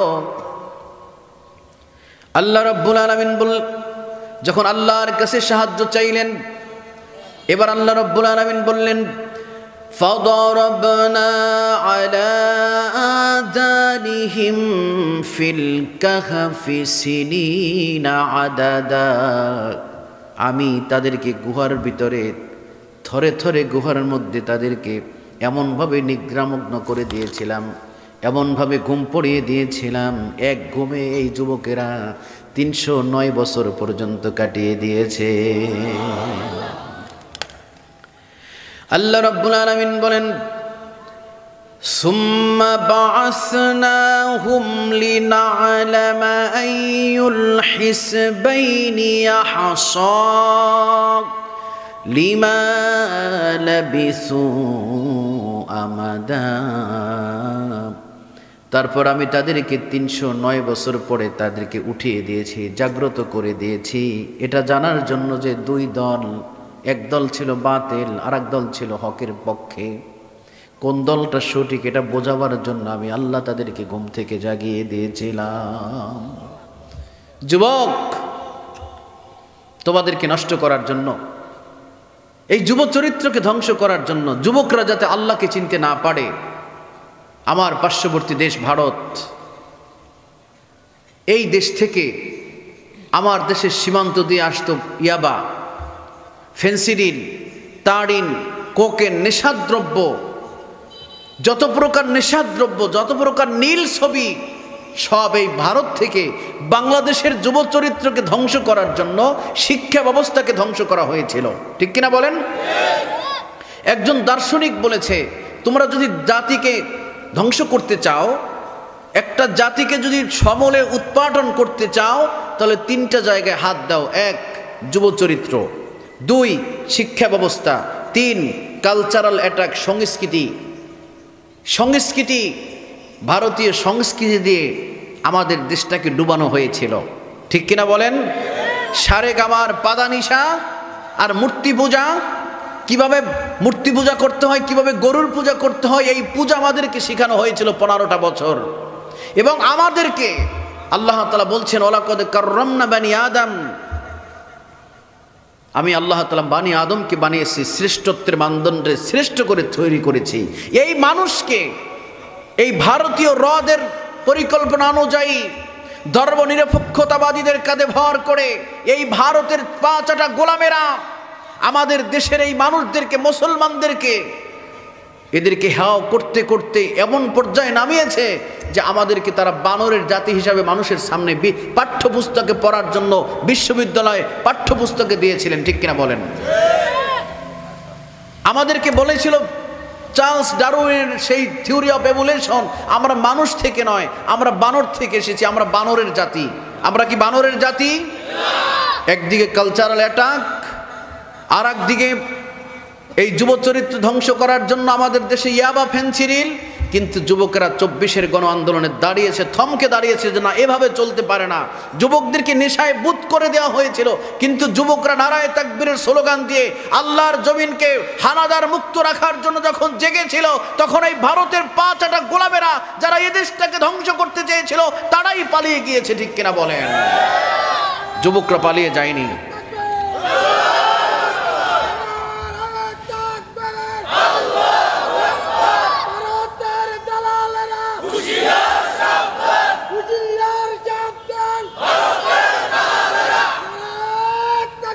প্রিয় ভাইরা, যুবকদেরকে ধ্বংস করতে চেয়েছিল, কিন্তু যুবকেরা শেষ হয়ে যায়নি, যুবকরা জীবন দিয়েছে।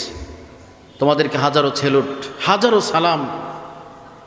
এই গণ অভ্যুত্থান যদি না হতো, আমার মনে হয় আমি এভাবে করে এই ইলিশা ডিগ্রি মডেল কলেজ মাঠে এভাবে কথা বলার সুযোগ আমরা, আল্লাহ তাআলা যুবকদেরকে, সৈয়দ আবু সাইদ মুগ্ধ থেকে, আল্লাহ তোমরা তোমার যারা মৃত্যুবরণ করেছে অকাতরে, বুলেটের সামনে যাদের কলিজা ঝাঁঝরা করে দিয়েছিল, শুধু ক্ষমতা লোভীরা, ক্ষমতাকে টিকিয়ে রাখার জন্য, ক্ষমতাকে টিকিয়ে রাখার জন্য যত বোমা বারুদ ছিল সব শেষ করেছে যুবকদের পিছনে, কিন্তু যুবকদেরকে আন্দোলন থেকে এক চুল পরিমাণ সরানো যায়নি। শেষ পর্যন্ত পুলিশের আইজি বলছে, ম্যাডাম গুলি তো আর নাই, বোমা বারুদ সব শেষ হয়ে গেছে। কও কি? ম্যাডাম একজন মারি 5 জন এসে দাঁড়িয়ে যায়। আল্লাহু আকবার! কে একজনের লাশ কাঁধে বহন করে যুবকরা নিয়ে যায়, 10 জন সামনে এগিয়ে আসে। আল্লাহর দিনের প্রয়োজনে, আল্লাহর জমিন, আল্লাহর দিনকে প্রয়োজন, একামতে দিন বাস্তবায়নের জন্য আবার যদি ডাক আসে, আমরা সবাই নামবো ইনশাআল্লাহ। প্রিয় ভাইরা, 7 জন যুবক যখন পালিয়ে গেলেন ঈমান নিয়ে, আল্লাহ তাআলা বলতে লাগলেন, দেখেন কত বড় স্বৈরা শাসক, কত বড় জালেম হলে পড়ে, কত বড় জুলুমবাজ হলে পড়ে, কত বড় নাস্তিক হলে পড়ে আমার দেশের যুবকদেরকে নিজ দেশের টাকায়, নিজের দেশের। আবার তিনি বলেছিলেন যে হুজুররা রক্ত আলতা মেখে শাপলা চত্বরে পড়েছিল, আল্লাহ দেখে নাই? জোরে বলুন, আল্লাহ দেখে নাই? আমরা হারাই নাই, আমরা হারাই নাই। আল্লাহর গজব তোমাদের উপরে তসবির দানার মতো পড়েছে। আল্লাহর গজব তোমাদের উপরে যখন তসবির দানার মতো পড়েছে, তোমরা পালাইতেও পারো নাই। তুচ্ছ তাচ্ছিল্য করে কথা বলা। আহারে, আল্লামা দেলোয়ার হোসেন সাইদির কথা বারবার মনে পড়ে। মাজলুম মানুষটাকে 13টা বছর বিনা অপরাধে মিথ্যা মামলা দিয়ে মনোরঞ্জন বালির এই মামলায় তাকে গ্রেপ্তার করে রাখা হয়েছিল। আমাদেরকে 13টা বছর পর্যন্ত তাফসির থেকে মাহরুম করেছিল। মনোরঞ্জন বালিকে কিডন্যাপ করে ভারত থেকে তিনি যখন 2023-এ আল্লামা দেলোয়ার হোসেন সাইদির যখন জানাজা হয়েছে, তিনি ভারত থেকে পালিয়ে এসে জানাজার মাঠে বলছে, ও আমার জাতি, আমি হিন্দু মনোরঞ্জন বাণী বলছি, আসলে আল্লামা সাইদি কোনো জেনা করে নাই। সুখরঞ্জন বাণী বলছে, আমি সাক্ষ্য দিচ্ছি, আমি আমার ভগবানের নামে কসম করছি, আল্লামা সাইদি কোনো অপরাধ করে নাই। এই ব্যক্তিকে ফাঁসি দেওয়া হয়েছে, তাকে ইঞ্জেকশন পুশ করে বিষাক্ত ইঞ্জেকশন দিয়ে তাকে দুনিয়ার থেকে বিদায় করা হয়েছে। আপনি কি মনে করেন যারা আয়নাঘর নামক কবরে যাদেরকে রাখা হয়েছিল, তাদের চোখের পানিতে মেজর আব্দুল্লাহ আজমি তার গামছাকে দেখিয়ে বলছে যে আমি এই গামছা দিয়ে যত চোখের পানি মুছছি, এই পানি যদি এক জায়গায় চিপে ফালানো যেত তাহলে একটা দিঘি হয়ে যেত। 13টা বছর পর্যন্ত চক্ষু বাঁধা ব্যারিস্টার আরমানের কি অপরাধ! বাবাকে হত্যা করছে, বাবাকে নির্দোষ বাবাকে মীর কাসেম আলী ভাইকে নির্মমভাবে ফাঁসি দিয়েছে, বাবাকে জেলগেট থেকে ওখান থেকে কিডন্যাপ করেছে। আল্লাহ দেখে নাই? আল্লাহ তাআলা বলছেন, আল্লাহ নবী বলছেন, ইন কানাত ইনদাহু মাজলামাতুল লিআখিহি মিন ইরদিহি আও মিন শাইইন ফালিয়াতাহাল্লালহু মিনহুল ইয়াওমা আল্লা ইয়াকুনা দিনাউ ওয়ালা দিরহাম। পৃথিবীর মানুষ, তোমরা কারো ব্যাপারে জুলুম করো না, জুলুম করো না। ইনদিহি মিন শাইইন, যে কোনো ব্যাপারে, ইল্লা আন তাকুনা, যদি তোমরা করেই থাকো জুলুম, যদি জুলুম করেই থাকো, তাহলে কিয়ামতের দিন কিন্তু তোমাদের এগুলো বুঝিয়ে দিতে হবে। জুলুমের বিচার হয় দুইবার, একবার দুনিয়ায় আর একবার কবরে। একবার কবরে। আমরা দোয়া করছি এই বৈষম্য বিরোধী আন্দোলন থেকে শুরু করে যারাই যেখানে আল্লাহর দ্বীনের জন্য শাহাদাত বরণ করেছে, আল্লাহ তাআলা সকলকে শাহাদাতের উঁচু মাকাম দান করুন, আমিন। মনে রাখবেন, এই পৃথিবীতে যত বড় স্বৈর শাসক এসেছে, যত বড় স্বৈর শাসক, আল্লাহ তাআলা ছোট ছোট জিনিস দিয়ে তাদেরকে ধ্বংস করছেন। আবার বলি, যত বড় বড় শাসককে আল্লাহ তাআলা ধ্বংস করছেন ছোট ছোট জিনিস দিয়ে। আল্লাহ রাব্বুল আলামিন বলেন, বাদশা আব্রাহা কাবা ঘর ধ্বংস করতে এসেছিল, 60,000 সৈন্যবাহিনী 13টি হস্তি নিয়ে আল্লাহর ঘরকে ঘুরিয়ে দেওয়ার জন্য এসেছে। আমি আল্লাহ ওয়া আরসালা আলাইহিম তৈরন আবাবিল, আমি আল্লাহ এক ঝাঁক পাখি প্রেরণ করেছিলাম, একজন পাখিকে ওই শক্তিশালী বাদশা আব্রাহার বিরুদ্ধে পাঠিয়েছিলাম। এমন অবস্থায় তাদেরকে গ্রেপ্তার করেছিল, এমন অবস্থায় তাদেরকে ধরেছিল, ফাজাআলাহুম কাআসফিম মাকুল, তাদের লাশের কোনো খবরও পাওয়া যায়নি, চর্বিত পায়খানার মতো, ভুসির মতো আমি আল্লাহ তাদেরকে করে দিয়েছিলাম। মুসাকে হত্যা করার জন্য ফেরাউন 16 লক্ষ সৈন্যবাহিনী নিয়ে বর্তমান মিশর থেকে ফিলিস্তিন যাচ্ছেন মুসা আলাইহিস সালাম। আল্লাহ রাব্বুল আলামিন এই স্বৈর শাসক ফেরাউনকে ধরলেন নীল নদের মধ্যে। যেদিন মুসা আলাইহিস সালাম নীল নদের উপরে আল্লাহ রাব্বুল আলামিন রাস্তা করে পার করে দিয়েছেন, ওই দিন মুসা আলাইহিস সালামের পিছনে যে ফেরাউন, ওই ফেরাউনকে নীল নদে সলিল সমাধি আল্লাহ রাব্বুল আলামিন করে দিয়েছিলেন। নমরুদ ইব্রাহিমকে হত্যা করতে চেয়েছিলেন, আল্লাহ রাব্বুল আলামিন একটা পা ভাঙা মশা দিয়ে দুনিয়ার থেকে বিদায় করেছেন। দীর্ঘ 16টা বছর পর্যন্ত যারা নির্যাতন করেছে, অত্যাচার করেছে, জুলুম করেছে, দেশের টাকা বিদেশ পাচার করেছে, আল্লাহ রাব্বুল 16টা বছর পর্যন্ত আন্দোলন হয়েছে, বহু মানুষ, বহু মায়ের বুক খালি হয়েছে, শেষ পর্যন্ত বাচ্চাকে আন্দোলনে পালাইয়া যাওয়া লাগছে। যত বড় বড় স্বৈর শাসক ছোট ছোট জিনিস দিয়ে আল্লাহ তাআলা পতন ঘটিয়ে দিয়েছেন। আল্লাহু আকবার।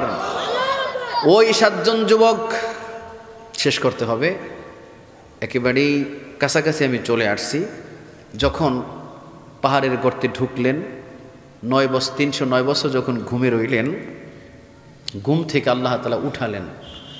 আল্লাহ তাআলা বলছেন অতারা শামসা, সূর্য পূর্ব পশ্চিমে ওঠানামা করত, উঠতো অস্ত যাইত, কিন্তু যেই গর্তের ভিতরে ঢুকেছিল 7 জন যুবক, ওই গর্ত ছিল উত্তর দক্ষিণ মুখে, একদিক দিয়ে বাতাস ঢুকতো আর এক দিয়ে বাতাস প্রবাহিত হয়ে যেত।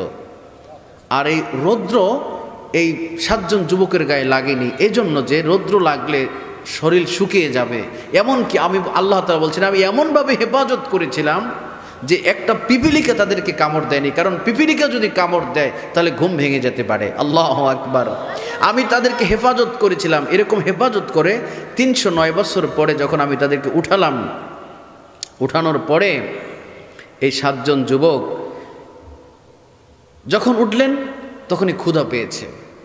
ক্ষুধার জন্য একজন যুবক পকেট থেকে কিছু টাকা বের করে দিলেন, বের করে বললেন যে বাজারে যাও, বাজার থেকে আমাদের জন্য কিছু খাবার নিয়ে আসো। খাবার নিয়ে আসতে যখন গেলেন, তো যখন গর্ত থেকে বের হলেন, বের হওয়ার পরে দেখলেন যে পথ অপরিচিত, কারণ পথ কত বছর আগের? 309 বছর আগের। দেখলেন যে পথ অপরিচিত, ঘটনা কি? হাঁটতে হাঁটতে বাজারে গিয়ে রুটি চাইলেন। যখন ওই রুটির এই টাকা দিলেন, তখন বাজার বলছেন যে ভাই এই টাকা তো চলে না, এই টাকা আপনি কোথায় পাইলেন? এই যে বাজারে হট্টগোল লেগে গেল যে এই টাকা তো এই কালের না, এই যুগের না। যেমন ব্রিটিশের টাকা আমাদের কাছে পয়সা থাকে, দেখলে আমরা বলি কি, আমরা ওটাকে বলি কি পয়সা? হ্যাঁ, অস্ত্র পয়সা, অসল পয়সা, রাইট, অসল পয়সা। তো যুবকরা যখন পয়সা বের করলো রুটি কেনার জন্য, তখন দোকানদার বলতে লাগলো যে এই পয়সা তো এখন আর চলে না, তোমরা এই পয়সা কোথায় পাইলা? তখন যুবক অবাক হয়ে গেল এবং কিছুটা অস্বাভাবিক মনে হলো যুবকদের চেহারা, যুবকদের কথাবার্তা। এই 300 বছর আগের কথা আর এখনের কথা কি মেলবে? তখন দোকানদাররা বলল, এই নিয়ে যখন হয়েছে, তখন যুবক রুটি রেখে একটা দৌড় দিলেন সেই গুহার দিকে। যখন দৌড় দিলেন, দৌড় দিয়ে গর্তের ভিতরে যখন ঢুকে পড়লেন, পিছন দিক থেকে বাজারের লোকজন দৌড় শুরু করলো যে ঘটনা কি, যুবকরা কোথার থেকে আসলো? আল্লাহ তাআলা যখন গর্তে ঢুকলেন, আল্লাহ তাআলা তাদেরকে চিরজীবনের জন্য মৃত্যুবরণ করিয়ে দিলেন। মৃত্যুবরণ করার পর ওই বাজারের লোকজন যখন দৌড়ে গেল, দৌড়ে গিয়ে দেখলেন যে 7 জন যুবক থরে থরে সবাই মৃত্যুর মুখে পতিত হয়ে গেছে। গ্রামের লোকেরা, বাজারের লোকেরা করলো কি, ওখানে একটা মসজিদ নির্মাণ করলো, এখনও আছে আর্মেনিয়া থেকে 60 মাইল দূরে। তো ওই আর্মেনিয়ার যারা ইহুদি জনবসতি, তারা ওখানে একটা প্যাগোডা নির্মাণ করেছে।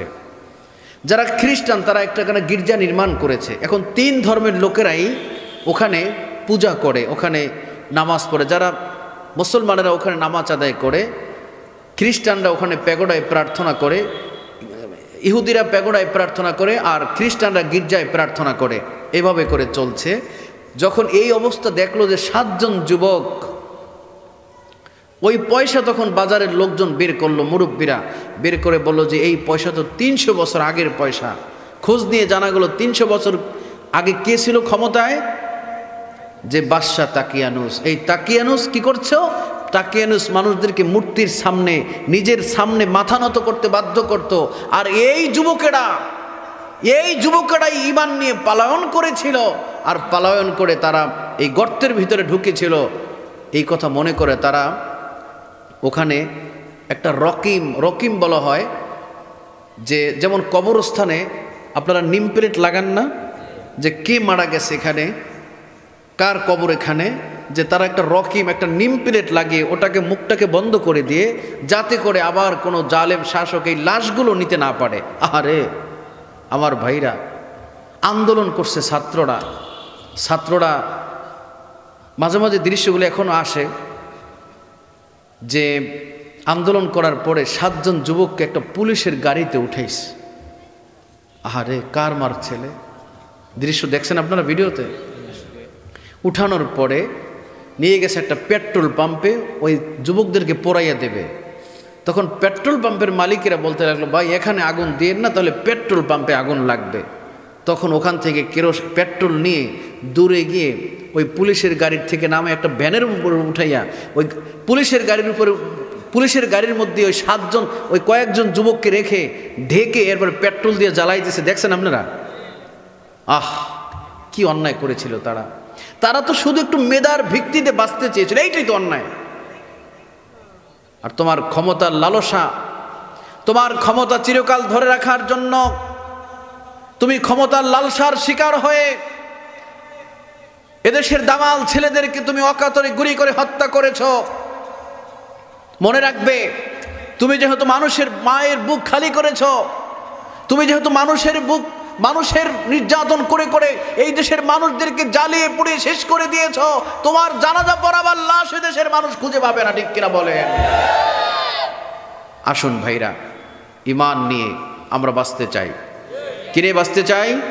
আমরা বাতিলের সামনে মাথা নত করি না। 309 বছর পরে যুবকেরা ঘুম থেকে উঠে আবার খাবারের সন্ধানে যখন বের হলেন, লোকেরা যখন জানতে পারলো আবার গর্তে ঢুকলেন, এখন ওই গর্তের মুখে ওই ইমানদার লোকেরা একটা সিলগালা রাখে, এটাকে বলা হয় রাকিম, সিলগালা লাগিয়ে একটা নেম প্লেট লাগিয়ে দিয়ে ওখানে রেখে দিলেন। দুইটা অর্থ হয় রাকিমের, একটা হচ্ছে রাকিম শহর, আর একটা হচ্ছে নেম প্লেট, যেখানে যুবকেরা ইন্তেকাল হয়েছিল ঈমান নিয়ে, ওখানে তারা এটাকে বন্ধ করে দিয়েছিলেন। শুধুমাত্র ঈমান বাঁচানোর তাগিদে তারা দেশ ত্যাগ করেছেন, কিন্তু বাতিলের সামনে তারপর মাথা নত। সম্মানিত ভাইরা, আজকের এই তাফসির রিমাইন্ডার হচ্ছে, আমি মনে করিয়ে দিচ্ছি যে এই 5টা বিষয় নিয়ে আমি শুরু করেছিলাম, যে আজকে তাফসির থেকে আমরা 5টা সিদ্ধান্ত নিয়ে বাড়িতে যাব। এক, বলেন তো এবার কি?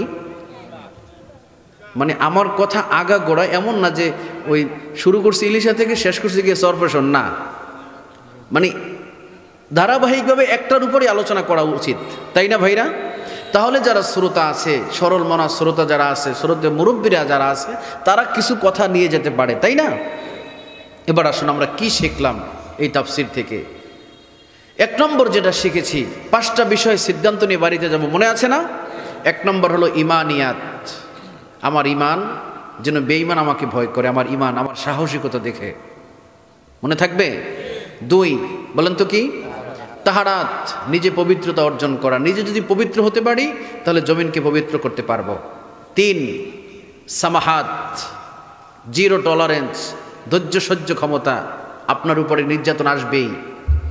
লোকমান আলাইহির রাহমা তার সন্তানকে 8ম নম্বর উপদেশ দিয়েছেন, ইয়া বুনাইয়া আকিমিস সালাতা ওয়ামরু বিল মারুফ ওয়ানহা আনিল মুনকার। এ বুনাইয়া, তুমি সালাত কায়েম করো, সৎ কাজের আদেশ দাও, অসৎ কাজ থেকে মানুষকে ফেরাও। আর অসৎ কাজ থেকে যখন মানুষকে ফেরাতে যাবে, ওয়াসবির আলা মা আসাবাক, তোমাকে কিন্তু মারবে, তোমাকে পিটাবে, তোমাকে আসহাবে কাহাবের মতো দেশ ত্যাগ করতে হবে। তখন কি করবে? ওয়াসবির আলা মা আসাবাক, তুমি ধৈর্য ধারণ করো। তুমি কি করো? ধৈর্য ধারণ করো। আল্লাহ তাআলা সূরা আসরের মধ্যে বলছেন, ওয়াতাওয়াসাউ বিল হাক্কি ওয়াতাওয়াসাউ বিস, তুমি যখন হকের কথা বলবে, আল্লাহর জমিন আল্লাহর দ্বীনের কথা বলবে, আল্লাহর জমিন আল্লাহর দ্বীনের পতাকা উড্ডীন করতে চাইবে, তখন কিন্তু তোমাকে মারবে, পিটাবে, রক্তাক্ত করবে, জখম করবে, তখন তোমাকে ধৈর্যের পরীক্ষা দিতে হবে। তাহারাত কি? সামাহাত, 0 টলারেন্স, ধৈর্য থাকবে আমাদের। ততদিন পর্যন্ত ধৈর্য ধারণ করবো আমরা যতদিন পর্যন্ত না আল্লাহর জমিন আল্লাহর দ্বীনের পতাকা উড্ডীন না হয়, ঠিক আছে? 4 নম্বর হচ্ছে ইখবাত, মনে আছে? ইখবাত হচ্ছে যা শুনবো কোরআন আমাদেরকে শেখায়, যা শুনবো কোরআন আমাদেরকে শেখায় শহীদি তামান্না, কোরআন আমাদেরকে শেখায় ধৈর্য, কোরআন আমাদেরকে শেখায় যা কোরআন থেকে শিখছি এখান থেকে আমল করব। 5 নম্বর হচ্ছে আদালত, যে আদালত কায়েম করার জন্য 24-এর গণ আন্দোলনে যুবকেরা অকাতরে জীবন দিয়েছে। তারা ইংরেজিতে বলেছিল উই অ্যান্ড জাস্টিস, ইনসাফ ভিত্তিক আদালত, আদালত ইনসাফ ভিত্তিক, মনে থাকবে? আর ইনসাফ তখনই কায়েম হবে, সম্মানিত ভাইরা, সম্মানিত ভোলাবাসী, ইনসাফ তখনই কায়েম হবে যখন আল্লাহর কোরআন দিয়ে জমিনে বিচার হবে, আল্লাহর কোরআন দিয়ে যেদিন ফয়সালা হবে ওই দিন ইনসাফ প্রতিষ্ঠা হবে। আল্লাহর কোরআনের বাহিরে কোনো আদালত হতে পারে? আল্লাহ নবী বলেন, মান ক্বালা বিহি সাদাকা, যারা কোরআন দিয়ে কথা বলে তারা সত্য কথা বলে, কোরআনের মধ্যে কোনো ভুল নাই। ভুল আছে নাকি? ওয়ামান হাকামা বিহি আদিনা, যারা কোরআন দিয়ে বিচার করে তারা ন্যায় বিচার করে। কোরআনের বিচার হলে একজন নির্দোষ মানুষও ফাঁসি হয়ে যেত না, একজন নির্দোষ মানুষও আয়না করে থাকতো না, থাকতো? একজন নির্দোষ মানুষও গুম হয়ে যেত না যদি কোরআনের বিচার হতো। ওয়ামান আমিলা বিহি উযরা, যারা কোরআন দিয়ে আমল করে তারা নেক আমল করে। আমল করবেন কি দিয়ে? জোরে বলুন কি দিয়ে? আমলের শ্রেষ্ঠ কিতাবের নাম হচ্ছে কোরআন। ওয়ামান দাআ ইলাইহি হাদা, আর যারা কোরআনের দিকে মানুষকে ডাকে তারাই মূলত হেদায়েত প্রাপ্ত। ওয়াহুদিয়া ইলা সিরাতিম মুস্তাকিম, আর তারাই মূলত হেদায়েতের উপরে, সিরাতিম মুস্তাকিমের উপরে আছে। তাহলে দাওয়াত হবে কি দিয়ে? কোরআন দিয়ে। আর মানব কি? কোরআন। আর আদালত প্রতিষ্ঠা